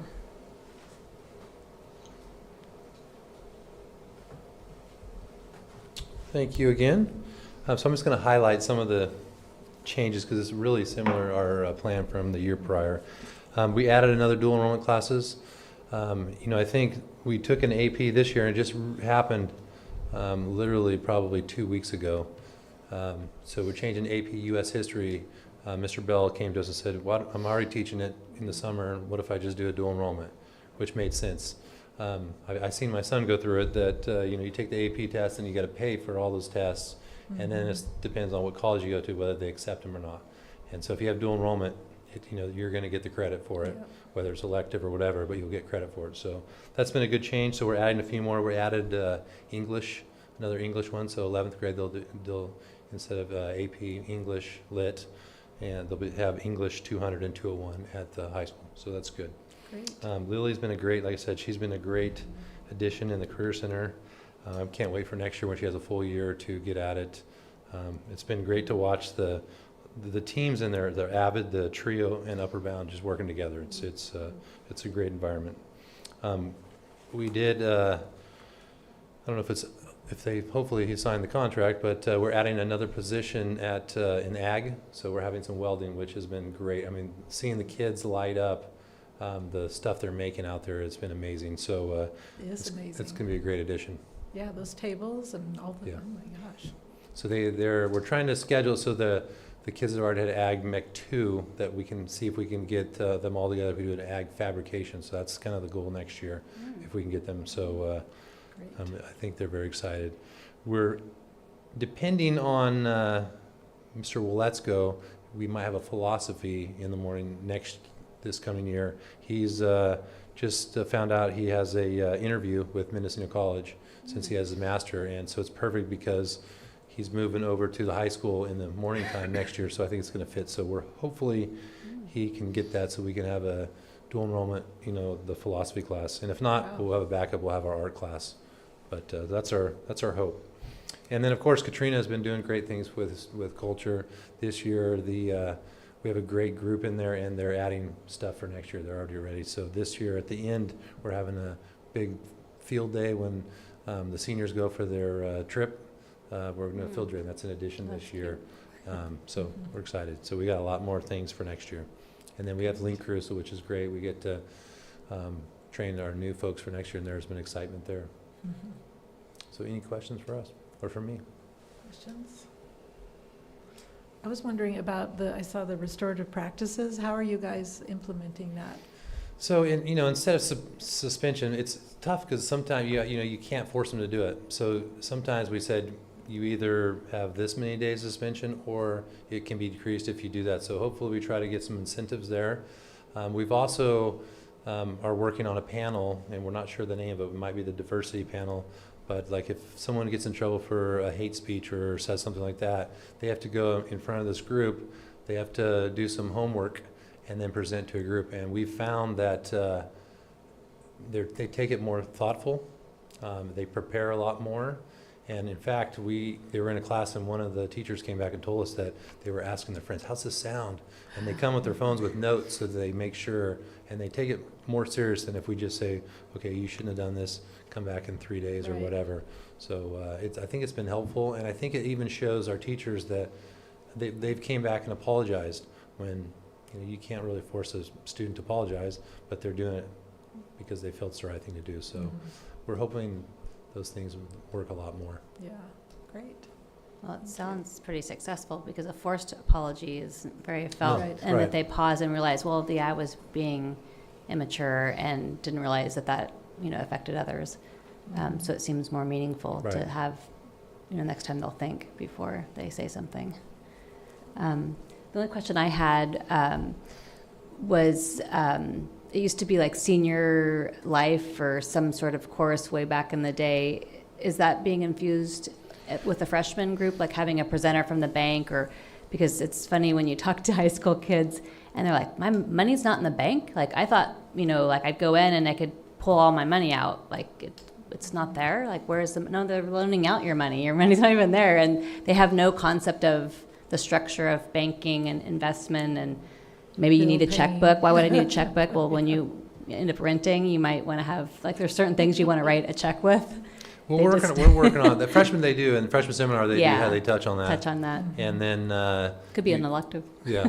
So we are working on that. When ethnic studies comes around, we figure out how we're going to input that. That may be some changes, and that might open up other things depending on where we put it. So it's definitely a thought. I mean, talking to my daughter as well, is I wish I would have learned this before I go. So having something like a freshman seminar in the senior, because that's where there's some openings as well. So that's some ideas. So we have a work in progress to do right there. Yeah. We'll bring back Mr. Arley. You never know. Single survival. Thank you. I know there's some advisory curriculum floating around somewhere about that. Yes, there is. Yes, I've seen it. There is indeed. All right, thank you very much. You're welcome. And may I have a motion? I move to approve Fort Bragg High School Student Achievement School Plan. Thank you. And a second? I'll second. Okay, roll call, please. Trustee Mackla, Yes. Trustee Mattson, Yes. Trustee Babcock, Yes. and Trustee Paoli. Yes. And the motion carries. Okay, thank you. And are we going to hold off on our alternative ed, or do you want to? I would recommend, just because I don't know that I could answer the Right. questions. I haven't had time to fully review their SPSA, and unfortunately Connie's ill this evening. So. Right. So we'll go ahead and pull item 10.1.5. We'll table that to June 15th. Okay. Alrighty. I invite you all to go home and rest and relax and rejuvenate. Thank you. Thank you. And we are going to take a brief 5-minute break. We'll be back at 7:45. Okay. Do you need to?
Chino Lake Adult and Career Education, the MLACE voting member authorization.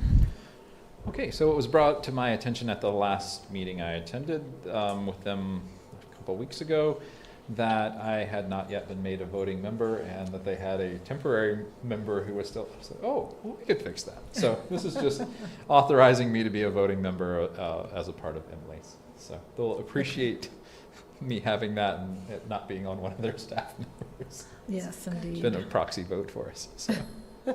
This is the consortium. It is, Yeah. yes. Okay. Do we have any questions? No? Okay, may I have a motion? I move to approve Superintendent Aldridge to voting member of MLACE. And a second? Second. Okay, roll call, please. Trustee Mattson? Yes. Trustee Paoli? Yes. Trustee Makla? Yes. And Trustee Babcock? Yes. And the motion carries. Thank you.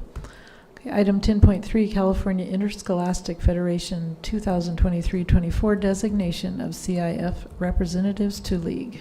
Okay, so this is a pretty routine approval of just updating any names that need to change for our designees to the league.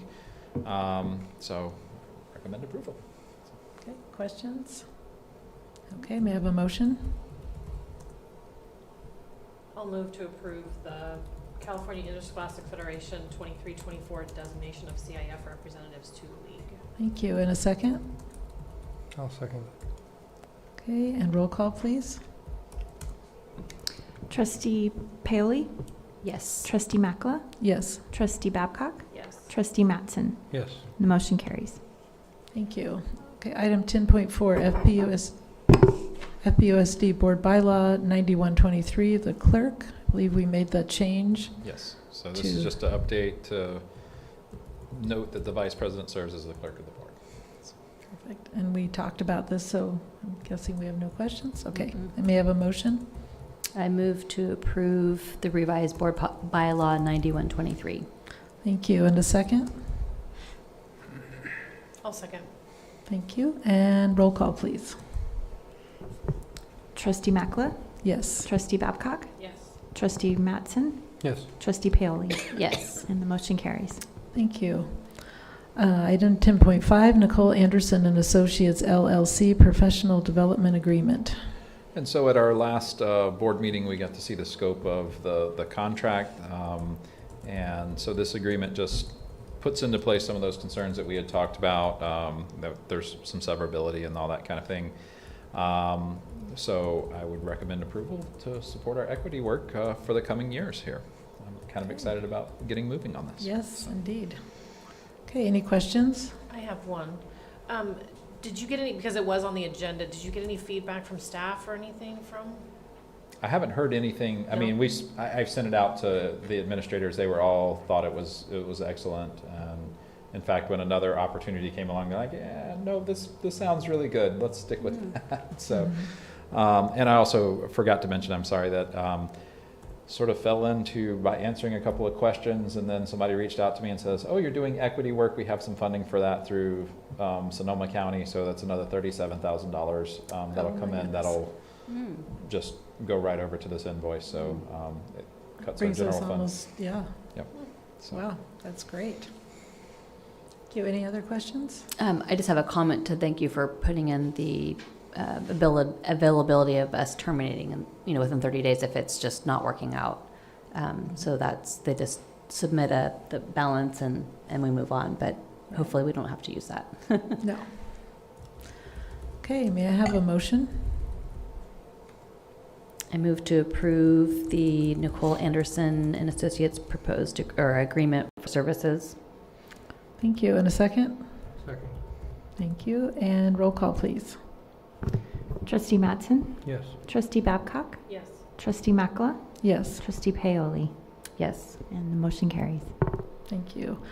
Okay, item 10.6, CLM Inspection Services LLC proposal for inspection services. So the next two items are moving forward with the window project at Redwood. And this one is for the inspector because every project has to have an inspector. And we don't have many choices. No. Okay. Okay, do we have questions? So a fairly local inspector. So we've used this company before. He's been doing the inspection for the Redwood project, and will continue in that capacity as well. Okay, may I have a motion? Make a motion, we approve the proposal for inspection services from CLM Inspection Services LLC for the Redwood window replacement project. Thank you, and a second? I'll second. Okay, roll call, please. Trustee Mattson? Yes. Trustee Babcock? Yes. Trustee Paoli? Yes. Trustee Makla? Yes. And the motion carries. Okay, item 10.7, Addendum 3 to leaseback agreement between district and FRC Associates Incorporated. And again, this is adding on to the leaseback agreement that we already have with FRC to continue with the window project. And there will probably be another one when we get to the second phase of Redwood. Okay, questions? Okay, may I have a motion, please? As soon as I can open so I can read it right. I move to approve the addendum 3 to leaseback agreement between the district and FRC Associates, Inc. Okay, thank you. And a second? Second. Thank you. And roll call, please. Trustee Makla? Yes. Trustee Mattson? Yes. Trustee Paoli? Yes. Trustee Babcock? Yes. The motion carries. Thank you. And item 10.8, Board Policy Administrative Regulations Updates. Okay, so Which we pretty already self-explanatory there. I think we've had the first reading last month and Yeah. everything was looking good, so. So I just made a note because I think all of them, there are some areas to fill in, but it's nothing controversial, like the regular meetings on the last policy. yes. So I'm sure that you'll just populate those. I don't know how that works with the regulations. Do you need to know that? sorry, you're talking Yeah, Okay, Renee. sorry. So there are some areas that need to be populated with some information, like how many regular board meetings we have, like for instance, the last one. Mm-hmm. And then I think the summer school one to know there was a couple options in there. So if Yeah, you. those will be filled in. Those will and be then filled they'll in. be in the bylaw. Once you folder that you guys have. Okay. Yeah, I can hear you. Okay. I didn't know if we needed to look at it more closely, but it's non-controversial. It's stuff that if you knew how to, Yes. if you can type, it'll go in, but I don't know how that works. Magic. So yeah, it's magic. Magic. You do your magic, Good. please. There's 3 areas. Okay, may I have a motion? I move to approve the board policy administrative regulation updates. Thank you. And a second? Second. Thank you. And roll call, please.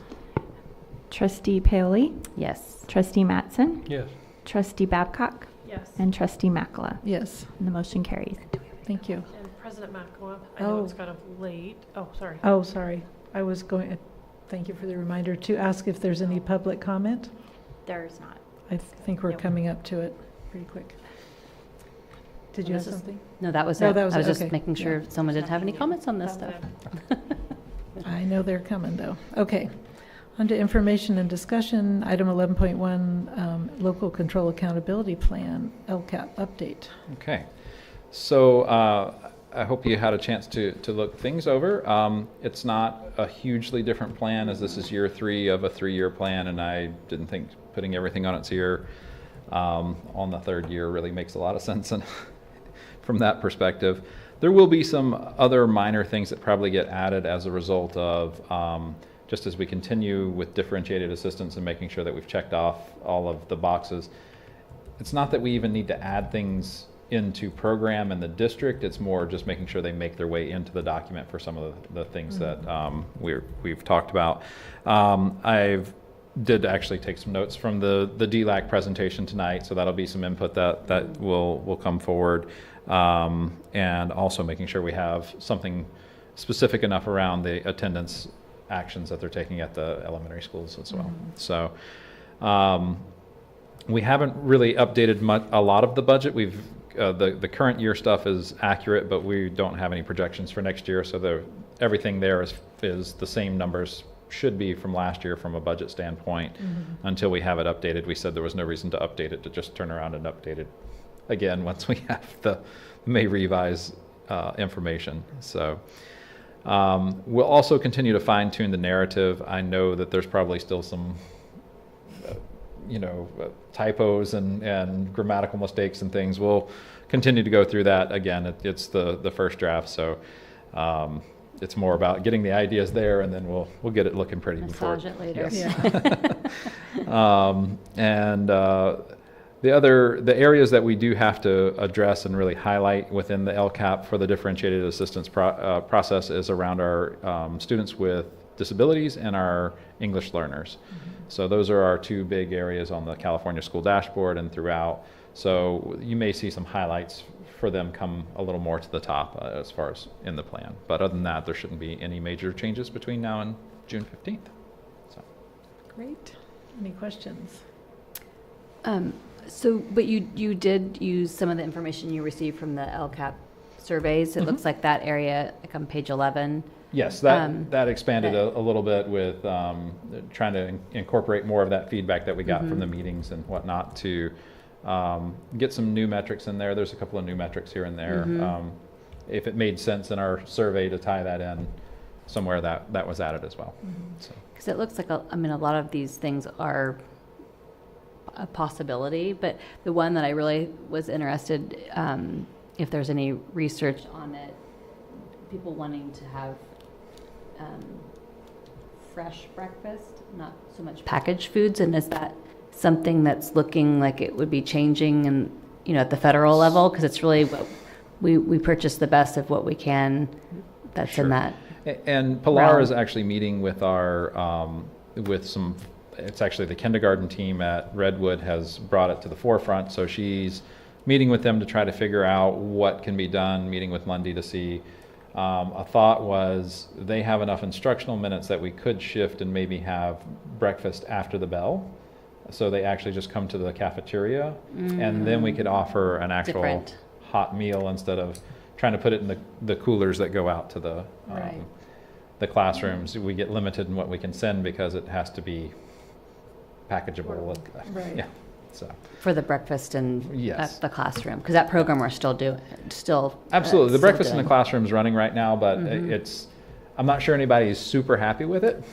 That's kind of a lot of the feedback that I got. So, like I say, Pilar is really looking into how can we make this happen, and so they think there'll be a lot more participation if kiddos can have that hot breakfast Or at least as an option. as an option. Yeah. Yeah. Because Right.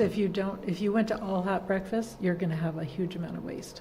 And that's always been an issue as well. For sure. That portability and the fact that you could hold it to the next day or even the next week, that's a hard one. Right. Well, and I just don't think the public realizes how regulated it is.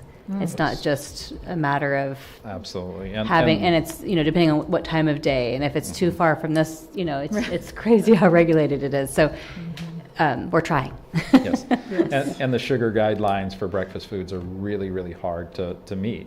Just like, it's sort of like sodium is it for lunches. It's hard to find products that don't have sugar in them, but have the whole grains and have the other pieces there. And so that's a challenge as well. Well, and it's shocking because some of those things, they have a little cinnamon roll bun, and it's hard to believe that thing's passing the sugar levels. Right. But they taste like bark. No, I'm kidding. Right. So the whole grain keeps you balanced. Okay, well, good. That's fine. Thanks. Okay, let's see, now you totally lost my, any other questions or concerns?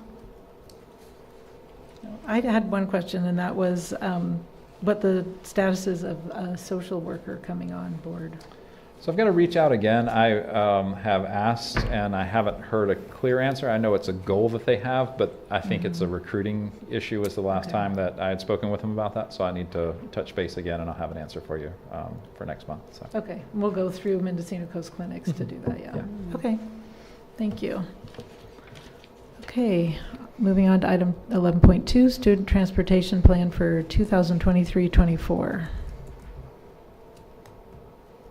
Okay.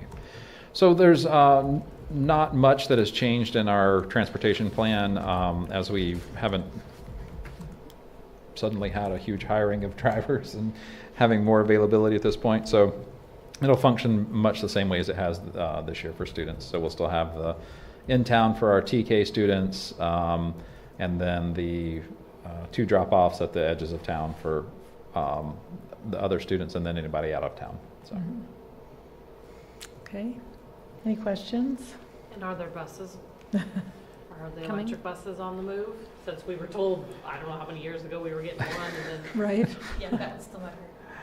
Yeah, we're still waiting to hear word for that. We'll make a big fanfare of it when it does come. I was just talking with Adam Van Wormer yesterday a little bit, and he's like, we're going to get these buses through to the end of the school year, and then I've got a couple of major things I've got to do over the summer with them. So, oh boy. So there's a little bit that still has to be done, because I anticipate before we get all of them in, it'll probably be another year. Oh, wow. It takes them a while from order to implementation. Wow. So if it happens sooner, great, but A year. Well, I'm just wondering if it's gonna happen, because like I Yeah, said, we at were all. told we were getting the bus. About It 4 will. years ago. Um, 4 years ago. We actually, the strategy in this one was we used A to Z Bus Sales to help us with the grant app. So they're the people who are calling and bugging and saying what's happening, because they have a very vested interest in making sure that the grant gets followed through.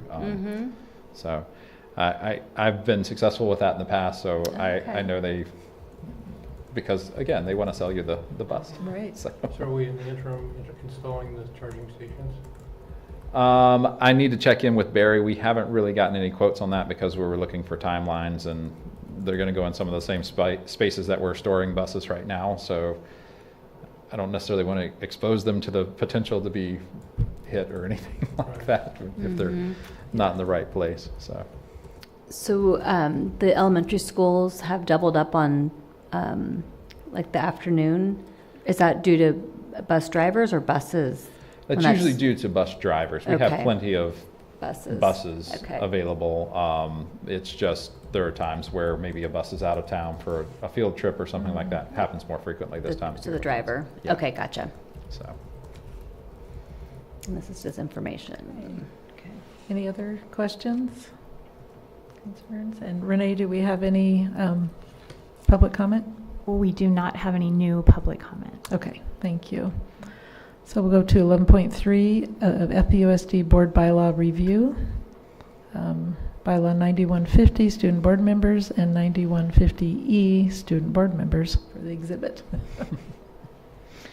She's not here.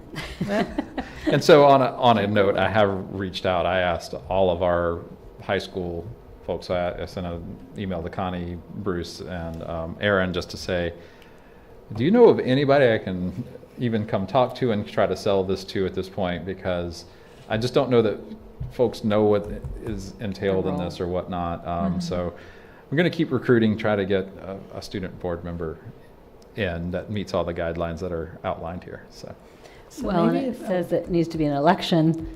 Right. They have to be elected by their peers, and they could receive elective course credit. So maybe you can. Well, that's push true. that I if can that's if put that's that piece out. truly It's still all in the, if there valid. isn't somebody that runs, it is in the Constitution how they, Oh, okay. Yeah. so it's in the ASB. Okay. So maybe getting in touch with Katrina, and maybe even her sister Lily would be a good outreach. Or maybe somebody on the board has a sibling who teaches at the high school, who might have ideas. I mean, I don't think it's because it's on the ASB roster, so it's, Right. I mean, bugging Katrina probably isn't necessary, just because she knows. She knows that, about yeah, it. It's on the ballot every It's year. a part of. Oh, I see. I think kids don't really know. They just like go to a meeting. Well, they and don't. Adults, yeah. The time commitment is really an hour, right? I mean, she usually Roughly. is here for about an hour. So, you know, that we had But in prior was gonna say, years. it Yeah. all depends on the student, because we have had, students that have Stay to the bitter end till 9 o'clock. and made comment and things like that. So Maybe Josh and Joe are the people to ask. They maybe Yeah, have somebody anybody who's interested in- history? yeah. looking at a political I mean, my future. sister Right. was the school board rep even, Oh, so. yeah. Oh, back in the day? Mhm. There you So go. there's people there that know what it Okay. entail. I think Yeah. it's just, I mean, from my understanding, it's been hard to fill the whole slate of ASB. It's kids, as you guys know, kids are spread thin. And this is Different another priorities. thing. Yeah, different priorities. Yeah. Okay, well, any other comments or questions or? I think it's, there's nothing to change. Straightforward, no? Yeah. Yeah. Okay, we'll move on to 11.4, Facility Naming Committee updates. And I believe we have quite a few things to read. A public We do. comment. So would you like to start with public comment then? Let's start with that. Okay. Get the right document open here. And pardon me because these are in reverse order, so I'm going to try to read them in chronological order that we received them, starting with the oldest and then working my way up the list, so if I miss something. Well, of course, in-person ones, it's all random, so I think it's. Oh, for sure, it's just, And hard I'm trying to go with yeah. an organization that makes sense to my Yeah, mind. okay. So, And you don't want to miss one. No. yes, that's what I'm hoping here. So, that I don't miss any. So, we received an email that says, leave the names alone. I am asking you and the trustees to do your diligence in researching the history behind our town of Fort Bragg. Think about the expense that would be incurred if it were to be decided. Sincerely, Peggy Brown. Also from Peggy Brown, please do your homework. The Change Our Name group, CON, have not read their history lessons regarding Braxton Bragg. There is no reason to change our town's name.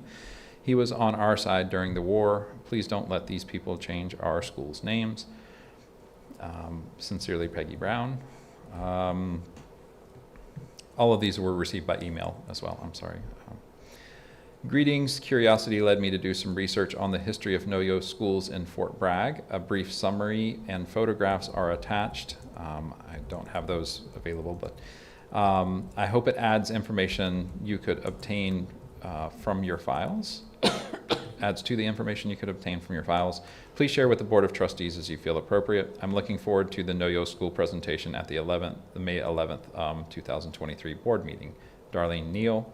And the attachment is History of No-Yo School in Fort Bragg, California. The name No-Yo School has a long history in Fort Bragg. The first No-Yo School was built in the 1860s and appears on an 1866 government survey map. It was referred to as the No-Yo School from the time of the earliest newspapers. The building was torn down in 1924, having been replaced by the second No-Yo School, and it was noted in the newspaper that it stood for over 60 years. The second No-Yo School was built in 1924 and sat on a different part of the same property located at Harbor Drive at the end of South Franklin Street.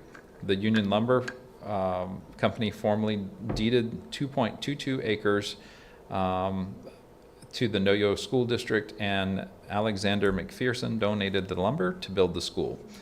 The second No-Yo School taught eight grade levels until 1936-37 school year and was still in use as an elementary through at least the 1959-60 school year. Beginning about 1965, it housed the Paul Bunyan Work Training Center for older students with special needs. In 1973, the property was sold and the building was torn down. The No-Yo School District existed in 1878 and was merged or became the Fort Bragg Unified School District in 1895, along with 10 Mile, Cleone, and other community school districts. Numerous people have shared their memories of attending No-Yo School in the 1950s and early 1960s on Facebook groups that share Fort Bragg, California history and photographs. They recall the interior of the building, the playground, and their favorite teachers during first, second, and third grades. Mrs. Walker, Mrs. Cables, Mrs. Pierce, and Mrs. White were specifically mentioned. The school name No-Yo was not used again until the Fort Bragg Continuation School changed the name to No-Yo High School in 1992. Well, that was pretty nice summary there, and that was from Darlene Neal. Next we have from Russell Jewett, to be read into public comment at the 5/11 board meeting. Honorable school board members, I oppose changing the names of any of the facilities of the Fort Bragg Unified School District. I understand that the board is considering forming a committee to address the changing the name of No-Yo Continuation High School. I encourage the committee, if formed, to focus just on the No-Yo school issues and avoid being a gateway to further prolonged discussion, which will divide the community and ultimately the students. I am interested in knowing which individual or individuals from this community initiated and extending the discussion of changing the names to other Fort Bragg school facilities. I am sure that the board members Mattson and Schneider and Superintendent Aldridge all have more important issues to focus on, which affect our students, and do not spend infinite hours moderating a committee on this controversial and non-essential subject. Please have the courage to nip this in the bud. Thank you for your attention to this matter. Russell J. Jewett, Fort Bragg High School class of '64. Next is from Gary Koski. I've lived in Fort Bragg my whole life. My parents, siblings, my children, and now my grandchildren have all gone to Fort Bragg Unified Schools. I do not support changing the name of our schools. The school's name should represent the town that the school is from. The school is a piece of my history and is a big part of the history of all the many graduates and of our wonderful school system. Some people today want to change the names of things that are offensive to them. Changing the name of our school will not change anything that happened in the past. It will only lead to people eventually forgetting the events that unfolded here 160 or so years ago. Local history should be taught in our students, but changing the name should not be an option. Sincerely, Gary Koski, proud to be a graduate of Fort Bragg High School. Next we have from Kim Taylor and Charles Chernow on Gibney Lane in Fort Bragg. May 10th, 2023, to be read in public comment during the 511 board meeting. Honorable school board members, I oppose the changing the names of any facilities of the Fort Bragg Unified School District. I understand the board is considering forming a committee to address the changing the name of Noyo Continuation High School. I encourage the committee, if formed, to focus just on the Noyo school issues and avoid being a gateway to further prolonged discussion, which will divide the community and ultimately the students. I'm interested in knowing which individual or individuals from this community initiated and advocate extending the discussion of changing the name of the other Fort Bragg school facilities. I'm sure that the board members Mattson and Schneider and Superintendent Aldridge all have more important issues to focus on, which will affect our students, and do not spend infinite hours moderating a committee on this controversial and non-essential subject. Please have the courage to nip this in the bud. Thank you for your attention to this matter. Kim Taylor, Charles Chernow, and graduating from FBHS 1982 and 1987, and many other graduates from our families that all agree with concentrating on education and not politics. Do you want me to read some? No, I'm okay. Okay, you're good. Okay. It's a lot. It is. Next we have, I'm not sure, this comes from B. Thurman at gmail, 95437@gmail.com. It wasn't signed otherwise.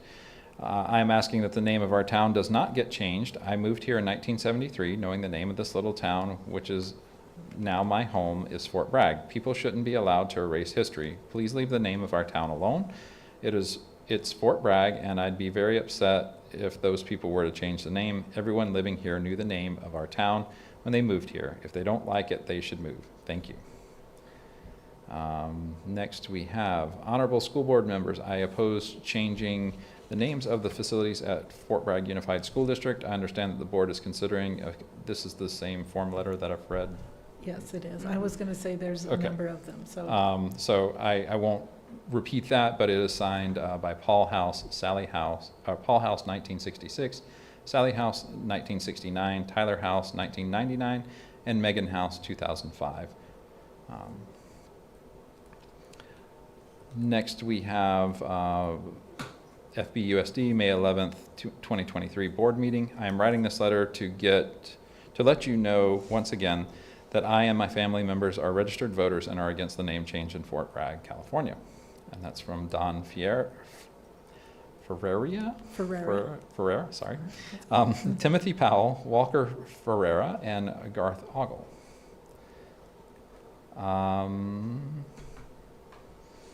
Next we have from John Eshlashenko, Save Our Town Name, group founder and administrator, May 10th, to be read in public comment during the 511 board meeting. Again, it is the same form letter that we have read a couple of times, and the same signed by John Eshlashenko, Save Our Town name, group founder and administrator, graduating year from FBHS is 1969. And he had a, please read the, before the board meeting and also make the letter a matter of record. I believe it has been twice, so. And then there was a duplicate email from Mr. Lashenko as well. That was exactly the same. Next we have save our name. Please do not change the school names. Do not wipe out our history. Learn from it and teach people about it. I'm proud to have lived and raised my kids in Fort Bragg, California. Thank you, Julie and Lyle Piori. Next we have from Nola Jewett Craig, May 8th, 2023, graduated 1977. I oppose changing the name of any facilities. It's the same form letter again. And again, signed Nola Jewett Craig, thank heaven for 77. That's cute. So that must have been a thing in that year. Again, from B. Thurman. I strongly disagree, or excuse me, our town name. I strongly disagree and do not want our town, Fort Bragg, to have the name changed. Please do not change the name of our town. Everyone knew this town was called Fort Bragg when they moved here. They can't erase history if they don't like our town and its name, and perhaps they should move. I came here to visit my family members since I was a kid and moved here in 1973. I had all 3 children here. Leave the name alone, please. From Eddie at mcn.org, please leave the name alone. Fort Bragg's been here forever, and I've been here forever. From Leah Columbi, 647 Oak Street, Fort Bragg, dated 5/10/23. It is the same letter that, I'm just reading over it to make sure I'm not, I believe it's exactly the same content that we've read a couple times, and signed Leah Columbi, graduated from FBHS in 1975. Next we have from Trina and John Smith at gmail.com. Dear Sirs, I attended all schools in Fort Bragg, Redwood Elementary, Dana Gray, Fort Bragg Junior High School, and Fort Bragg High School. I graduated from FBHS in 1979. I am proud of my hometown and proud of my education. Please do not change the name of the schools. Trina Smith. Okay, next we have, my name is Raven Deerwater. I am a resident of the Fort Bragg Unified School District, and I hold a PhD in education. My comment is on agenda item 11.4. I strongly support the formation of a citizen advisory committee. First of all, thank you for your service to the school and the community. I am sure you are serving because of your deep love for the community, the students, and the schools. You have a great opportunity in front of you. There's a lot of talk of cognitive dissonance these days, where folks or groups act in seemingly contradictory manners. The Fort Bragg schools take pride in being neighborly and in being welcome. The dissonance is that the names of the facilities are intensely unwelcoming and far from neighborly. Being named after a Confederate slaveholder is the opposite of being neighborly and welcoming. Now that it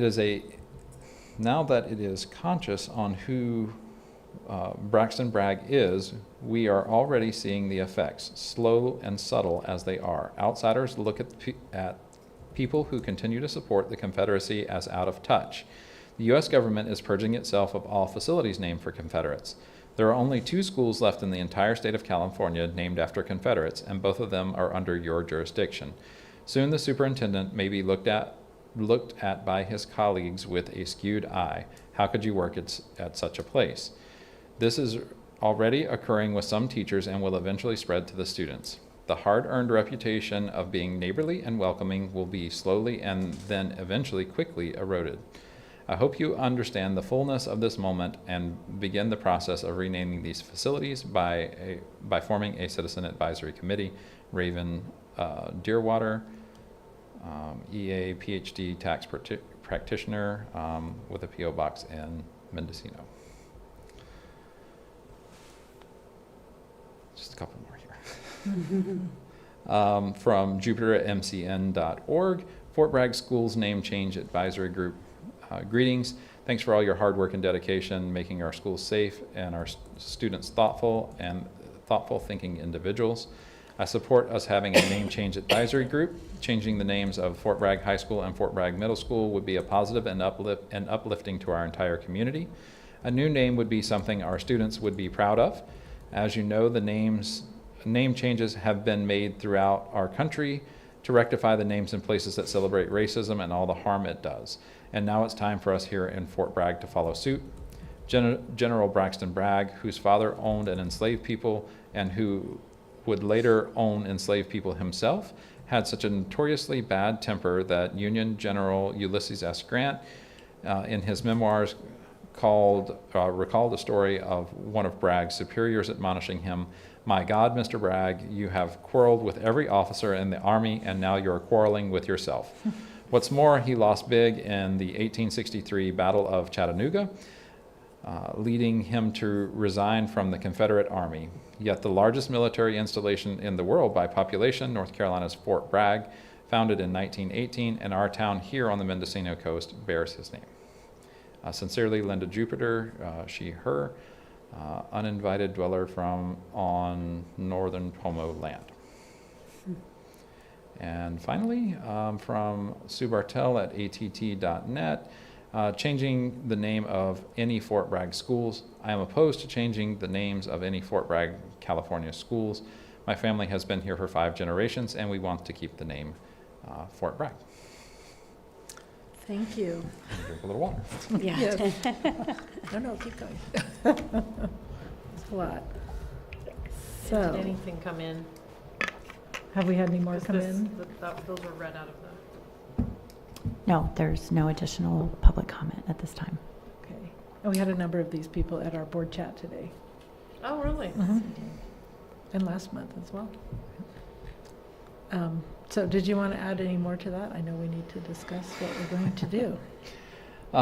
So at this point, I would take the board's direction for what, if you would like to see a facility naming committee formed with the scope. I think if, I'm not sure what your direction is based off of the presentation from NOYO.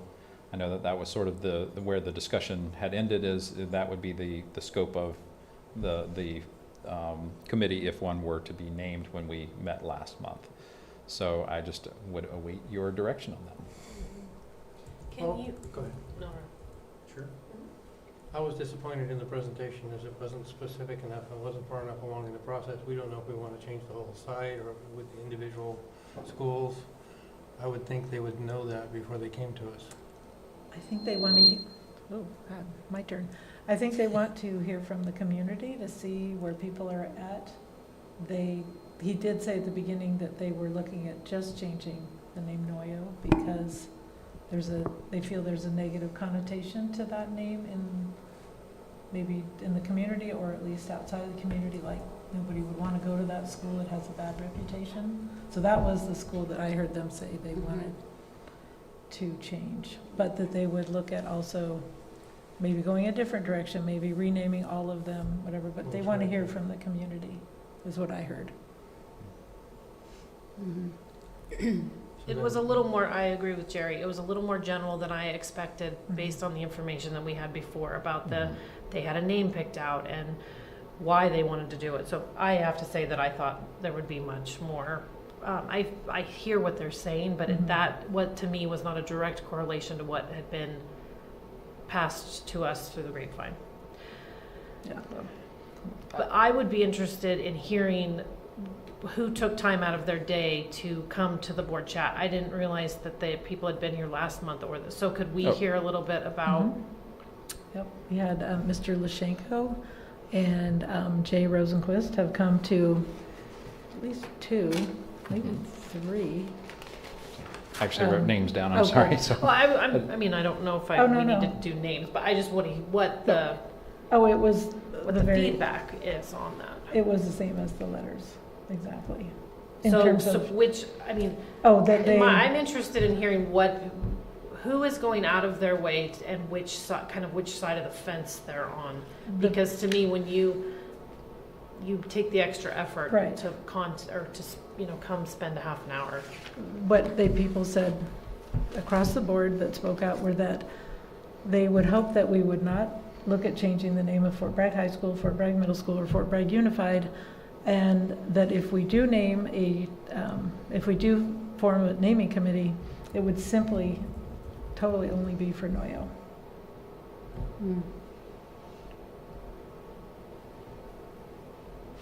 And that they're watching us. I think You that's mean they're summarizes literally the- watching us on TV, or? No, one person said they're keeping an eye on what we're doing. They're watching us. That's a direct Accusing quote. us of something wrong? Just the quote, that's all it said. Okay. It did come up at one point that someone said that they weren't sure if the board were being transparent, and I said that this is the transparent process. That's what we're engaging in at the moment, is having this discussion in a public forum. And so that's it. Sometimes there isn't a definitive moment. It's just, you hear the discussions as an aggregate of, and so I encourage folks to go back and listen to our discussion last month, because I thought that certainly, I walked out knowing a little bit more of sort of the board's approach and what the direction that we wanted to move was. So I encourage that, and encourage them to watch tonight to see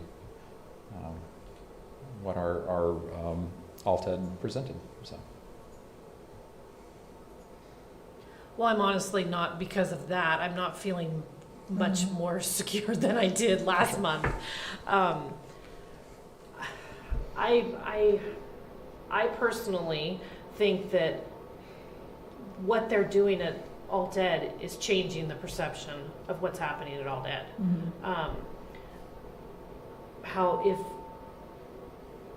But I'm not opposed to them changing. I mean, obviously, I was glad to know that in 1993, right? It was 92. 92. I should know that since year I graduated. That, that's when that school came back, the name came back. So that was an interesting little tidbit. But I don't know. I'm not feeling strong one way or the other about Alt Ed, but My I feeling thought I would is be a little more inspired gung-ho. or They moved have by a new whatever they were gonna principal present. coming on, and maybe it's the end of the school year, and perhaps this is a good thing to bring back as information and discussion with the new principal maybe August is too soon. I would think a I little don't think too that soon, they're but, in like a huge hurry, so give her a certainly- little time to Yeah. get her feet. And part of that position will also be doing some of the community schools outreach, so really trying to set up some of those forums Right. and things where they can maybe hear in general about what the perception is and that sort of thing in the schools, Right. and then be able to certainly, sorry that Connie was ill tonight, she definitely had the other piece that I think was maybe missing from that presentation, but I also didn't want to put words into her mouth at all either, so. I think that could certainly be a piece of feedback that I take to them, is to say, how about we look at this from getting more data, more information, and a better understanding of things, and then bring that back to the board if that's what the board would like. Like that better, I'd like if Scott was here to be involved in the conversation as well. So yeah, I'd like to see more. Let's do that. And I like the idea of the new principal being involved in the For sure. process as well. President Macklow, we do have a couple additional public comments. Okay, and is that something Joe can access? They're short. They're very short. If you'd like me to read them, Oh, sure. I'm happy to do that. So this one just came in from Scott Taubolt. His comment is, "These people are not up on their history. Our town is named after a Mexican-American war hero. They continue to drag his name through the mud and trying to upset the locals." And that's from Mr. Taubolt. There's two comments from Jay. The first one says, "I thought Joseph said that there was a letter from Philip Swirling, but I didn't hear it read." I don't know that that's the case. There was no public think comment Mary from that mentioned person. that. Yeah. So you got one To your personal email? To my school email. Yes, I did. Yeah, Sorry. that's not public comment.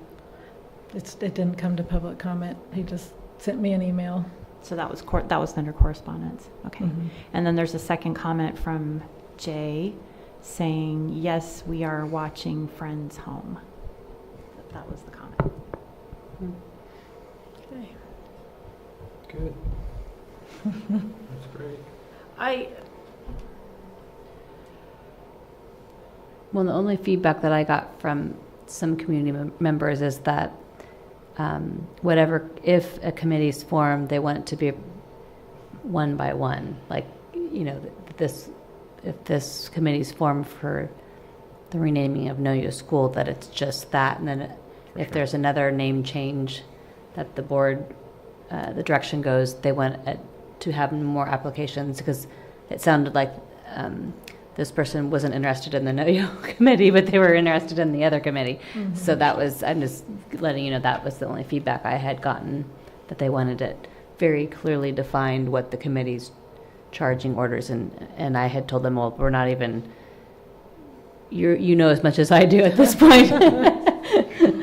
Yeah, what the direction is. So Joe, you think there's no urgency in the renaming of, or rebrand, it's really a rebranding in my opinion. It's rebranding / naming. So, because I feel a little bad that if we move it to next school year and you want to let this new principal get her feet on the ground, then, we're talking about 9-10 months before this is going to come back around.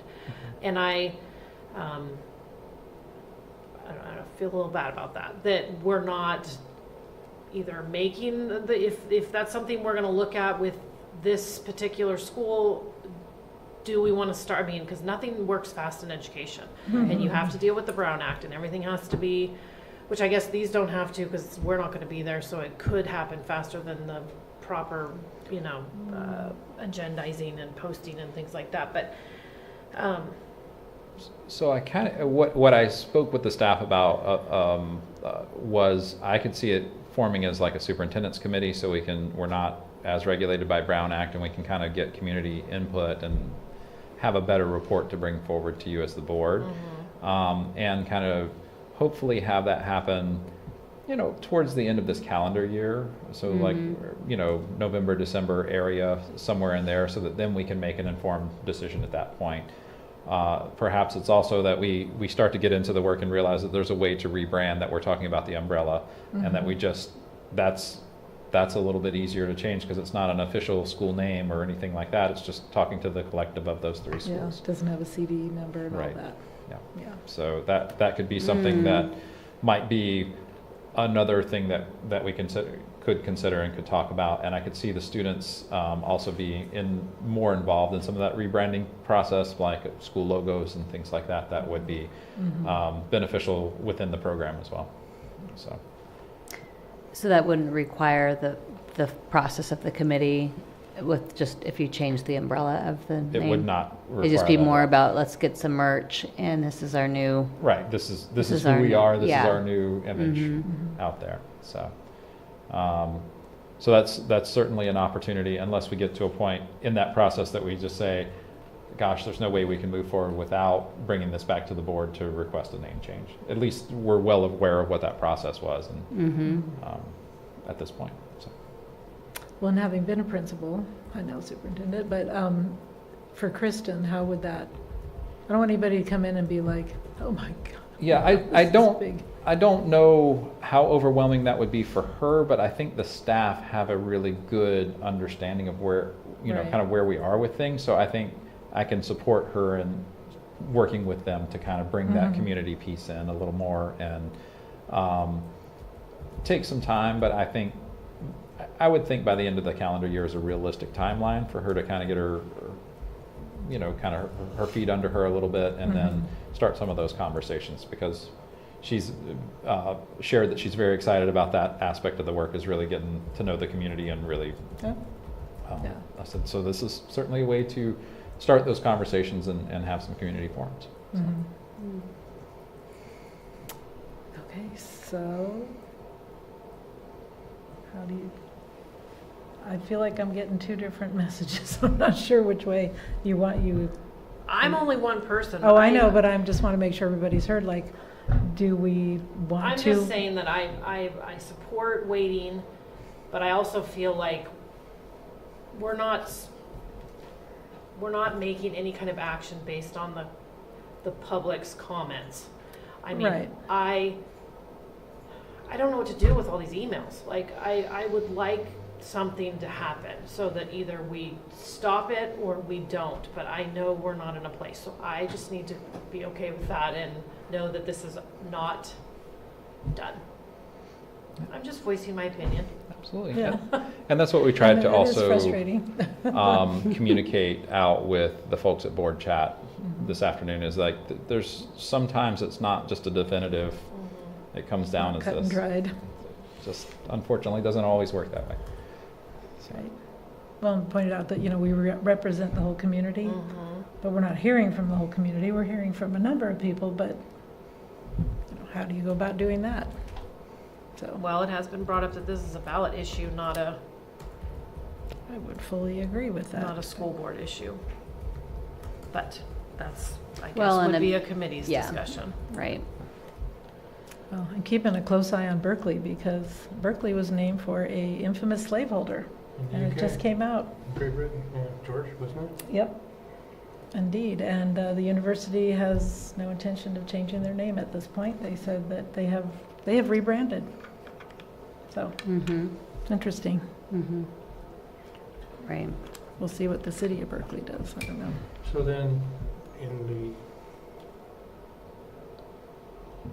direction of keeping the public informed, then you'll, under your board reports, keep us posted on what's going on, so people know that we're not just letting it fall by Absolutely. the wayside. We're not doing anything underhanded. We're not. Or I behind doubt there will closed be doors. very much to update, other than I will have reported back to the staff before the next board meeting. But at this point in the year, I'm not sure anything will move forward beyond that, so. Right. Right. And of course, they came because we invited them to come, so I don't think they were demanding to be on the agenda. Okay. Shall we move on? So at this point, you're just going to check back in with them and the timing of potentially, I mean, are you thinking of in August or in June? Oh, no, Or in I'll November, December?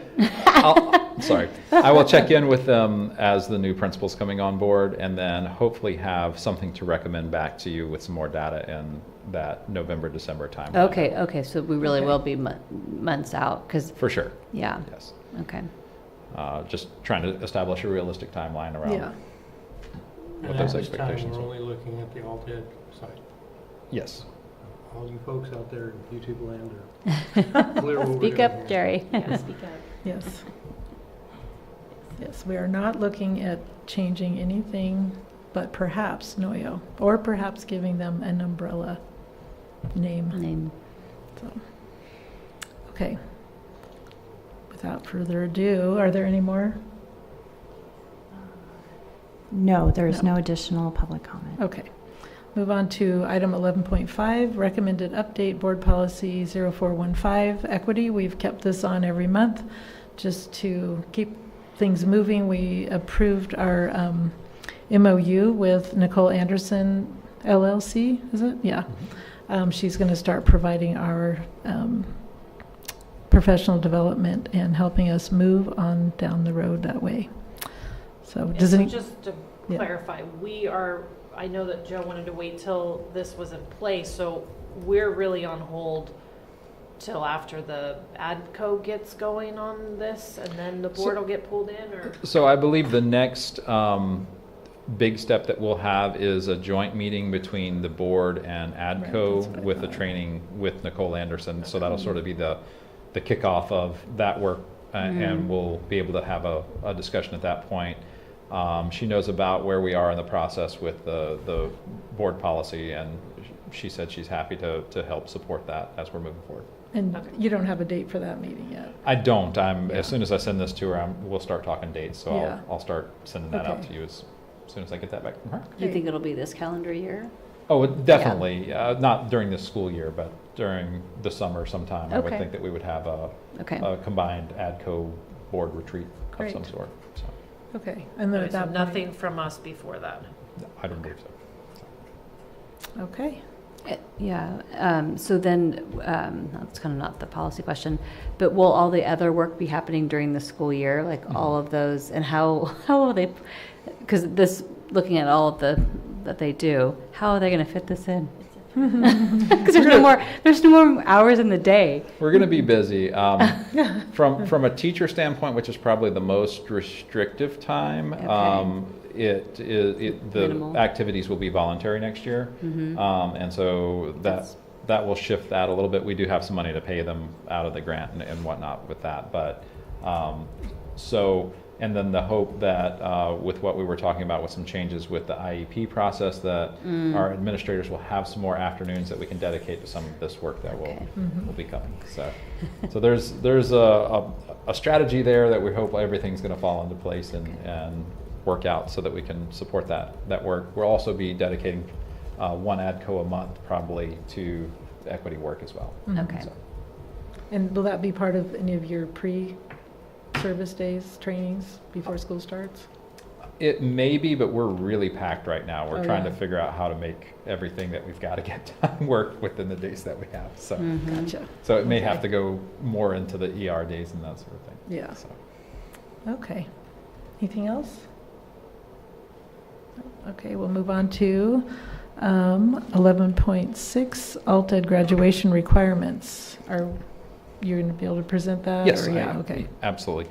And so what we're looking at compared to others, I just wanted to give you an idea of what we were talking about changing would be to decrease, currently we require 65 elective credits, and we would decrease down to 30 because it's really hard in adult ed to get those elective hours, and there's only so many hours you can bring over from work experience in a technical sense into that. Also, we would do away with the health 5 credit requirement is a suggestion. And again, this is all up to to discussion, and if this is not acceptable to the board, we can go back and bring another proposal forward before it's put up for approval. And then the other area of reduction would be to remove 10 credits of math requirement. So it would only be required the state level of 20 credits instead of what the board currently has set at 30 credits. So all in all, it would go from a 200 credit requirement currently to 150 credits if we decided to move forward with that proposal. Okay, oh, the health is 10? The health I thought is that was only 5. 5, and then we currently have the really weird number of 65. Oh, right, okay, so take away. I had to do the same thing. I was like, wait a minute, I'm missing Yeah. 5 in here somewhere. Okay. So I wrote down 60 initially, so. So 150 credits.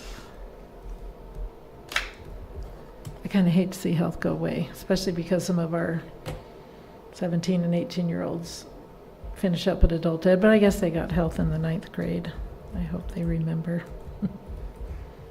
I always said they needed a refresher later because some of them aren't making those choices as 9th graders, but they are as juniors and seniors. They don't have because they don't have the experience or Yeah. Or access It's or, like take yeah. freshman seminar and repeat it as Yeah, senior senior seminar, seminar, the yeah. whole thing. Yeah, senior life.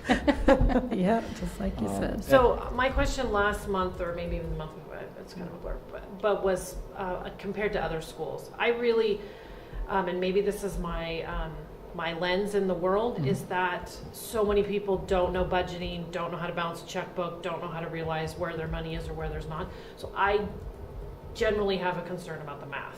Okay. Or maybe they should put in. Well, that's like what I a mean. single And I don't mean survival kind I of- don't mean to take geometry or algebra 2, but For I sure. mean more financial math, What was the name of the class you used to teach? business math, And it was- consumer math, wasn't Yeah, there was it? consumer math. that kind Mr. of thing. Arley taught the financial survival. But anyway, Yeah. so, but if this is really aligned with what other adult schools are doing in California, then I won't keep making a fuss about it. But I think what it does is it just goes to the state minimum, and that's not necessarily the best. That's just what, the bare minimum are. So I would agree. I think that it is a good idea to have more math, and that's not something that is, like the elective credits, that's a practical issue, that there's just not space. Well, and within again, you could argue what's going to help you in your life, you Right. know, baking, budgeting, laundry, things like that. It is important, but to memorize, I mean, I could argue, you know, taking it out of some other things up there, but I don't know. I just feel like the math, like life skills that we're sending younger people, you know, some are adults, but What are the 20 credits of math, are they the same as the high school? You have to have the So you have to have 10, Algebra 1. Algebra 1 is the state minimum, yeah. So, and then 10 more credits of math in anything. So they could Any make math. it consumer math or that kind of a thing. We could, or we could have 2 consumer maths that are, you know, there are some options that we could get creative There's with a lot. in that sphere. So there's, Mhm. I'm not as passionate about reducing the math. It's really the electives that need to go down. So Right. I support that. Yeah, Yeah, making for up sure, stuff that's just easy. to check a box is It's not. not effective. I don't support that at all. Yeah. But So, Yeah. and I don't preparing think our most- students for. No, I agree. most of the other schools in the area were in that 150 to 170 range. So Mhm. this would keep us, even with the additional math, at 160. We'd be right in there with most other folks. But, Yeah. That feels better. Especially if they're going to do something like financial survival 'Cause- or something. I'm assuming that algebra at this level is the same. I mean, it could be 1A, and I mean, you could be 20 credits to get algebra done. So Yeah. then it would be just be that One plus course. some kind of consumer, financial, whatever you want to call it, for sure. useful math. Yeah. How to buy Daily- carpet, how to daily buy math. linoleum, Yeah. how If you're to gonna buy use- rug How to for your calculate house, that, you know, I mean, yeah. all How to this stuff that calculate you that, like, yeah, they're gonna exactly. use math, oh, yeah. Yeah. How many Just square wait. feet is Are, it? yeah. Yep. The other thing I would like to just mention to you is we may be having this conversation also for our students who are coming to us with the TSP program, because at MCOE where they have been, their requirements are closer to this than they are to our current requirements. So there may be some way that we have to kind of step them into our requirements. I don't want a student who's been planning for that requirement for 3 years to then Right. have the rug pulled out from underneath them in their senior year or something. So I need to see what the impact on students is before, and I don't have access to all their transcripts and things just yet to do that. But so in the fall, I may be bringing that back around to you for that program as well, once I know what the impact is. Okay. And that would be something, if we did that, you could like, this many credits this year, but then next year it would be a bit more, and then until you got up to. Yeah, we could step up or through that. Yeah. I just, again, it's that transition period that'll be a Oh, little totally. messy. So. Yeah, I totally get that too. But I wouldn't want to see that in 4 years, we still had a group of people graduating, walking across this, well, not across the stage, but across the field, that had different, Mhm. you know, I don't know. Right. So. Any other comments, questions? No, I think I've talked enough tonight. Oh, I think you've been just fine. Okay, we'll move on to other board reports. Anybody have anything? I went to coffee with the principal. That's fun. And it was fun. And I've been meant to send an email, but a parent came with a very light concern that was very fixable for Lundy, and I just need to compliment Lundy that if that's the concern, she's doing a pretty darn good job. You know, because there wasn't anybody there. I mean, this was the same month as the lockdown. It wasn't flooded with that. Anyway, I just compliments to Principal Erickson that if that's what's going on, I think it's great. She's doing a great job. I did get to go and watch, as Joe mentioned, golf was undefeated this year, and so they got to go to the CMC, I think I'm saying it right, CMC Championships. So that was pretty exciting. And so those were my two. I think that's what I've been up to. Is Ryan golfing? Is Ryan golfing? Yes. Cool. That's 2 more than I had. Oh. And Diana? So I went to both plant sales at Redwood and Dana Gray, and they had very different items, but everything looks amazingly healthy. It's just crazy, what they have to offer. And so I said, "Oh, you open tomorrow at Redwood?" She says, "Well, you could come, but there might not be anything left because they're giving away a bunch of items to kids." So that was nice. I attended the high school site council on Monday and I was able to review the site plan early, so that was nice.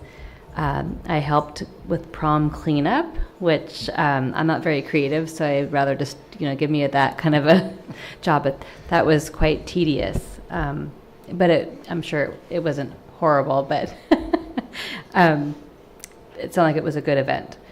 And I've been a driver for softball, so doing a lot of miles with that, and attended the senior night at the softball field. And they're in second, and we'll have playoffs, so we'll see what happens. And I'm going to attend the May Budget Revised webinar tomorrow, but I'm not sure what time. Guess we'll get the message. Pretty sure it's 3:30. I'm also planning to attend that. I hope it's at 3:30 because we're going to have our meeting tomorrow, so at 6. Anyway, I attended the Friends of Mendocino College Coast Center meeting today. Don't think Joe was there as well. I don't think we had a lot to report. They are looking for more members, and another board member could join. You're welcome to. Or Wendy, you might want to join, or Renee, you might want to. We need people. I also attended a UCLA Center for the Transformation of Schools, and they presented on this book that they've written called Our Children Can't Wait, on racial equity. And so I went ahead and bought it.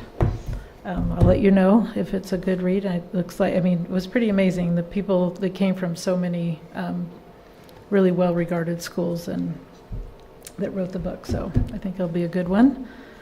And then the most fun thing I did, I met with Lily Titchenon, the new CTE specialist at the high school for the district. I got a call that apparently I had some of my old CTE documents that were locked. I was like, I didn't lock any documents. I don't know about that, but I went up and met with Lily, and she really didn't know either what documents, but we had a really great talk. I was up there for, an hour and a half, and she's doing an amazing job. She just hit the ground running, and she's got kids coming in and getting help with scholarships, and she's been to Dana Gray, she's been to Redwood, she's connecting with all the schools, and kids are in there constantly. I said, how do you get anything done? Because part of the reason we met for so long is that kids kept coming in. It's like, this is amazing. So then great job. That was really fun. So we will move on to advanced planning. Do we have anything? Should we just wait till Scott's here and address those things, or does anybody have anything? Is this a special board meeting? Special board workshop. So is that just we were kind of looking at that, but For what? Yeah, let's wait till Scott comes back. Let's put that gotcha. back on. Yeah, because we should all be here. Okay. So that's something up and coming. Possibly, yeah, like early August or something. Okay, So, a topic. And looking at the CSBA budget workshop tomorrow, they advertised at 3:30, but when you go to the registration, it shows 4:30. So it is 4:30? Probably will be 4:30. That's so weird though, when I added it to my calendar. I registered and then they sent an email that Did said they? Me too. we changed it. Oh my goodness. Well, Me too. the way they wrote it was deceiving. If you scanned it, it said that we previously had it at 3:30. And up top it says 4:30, so it was kind of a false. Dear. But I was thinking, well, maybe I misread it. Oh, updated time. Yeah. It is 4:30, but, okay. But they do, once you register, they'll send the recording, so you can listen to it at your leisure over the Oh. weekend. Okay, well, I'm already registered. I assume it'll be the same Zoom link. Yeah, okay. So housekeeping reminders, we're all going to try to go to as many things as we can. I'm going to be out of town actually for Dana Gray's open house, sadly. But I think I'll make everything else. Yeah, barring championship games. Yeah. I'll be going to all. Okay. Anything else? Okay, may I have a motion to adjourn? Motion to adjourn.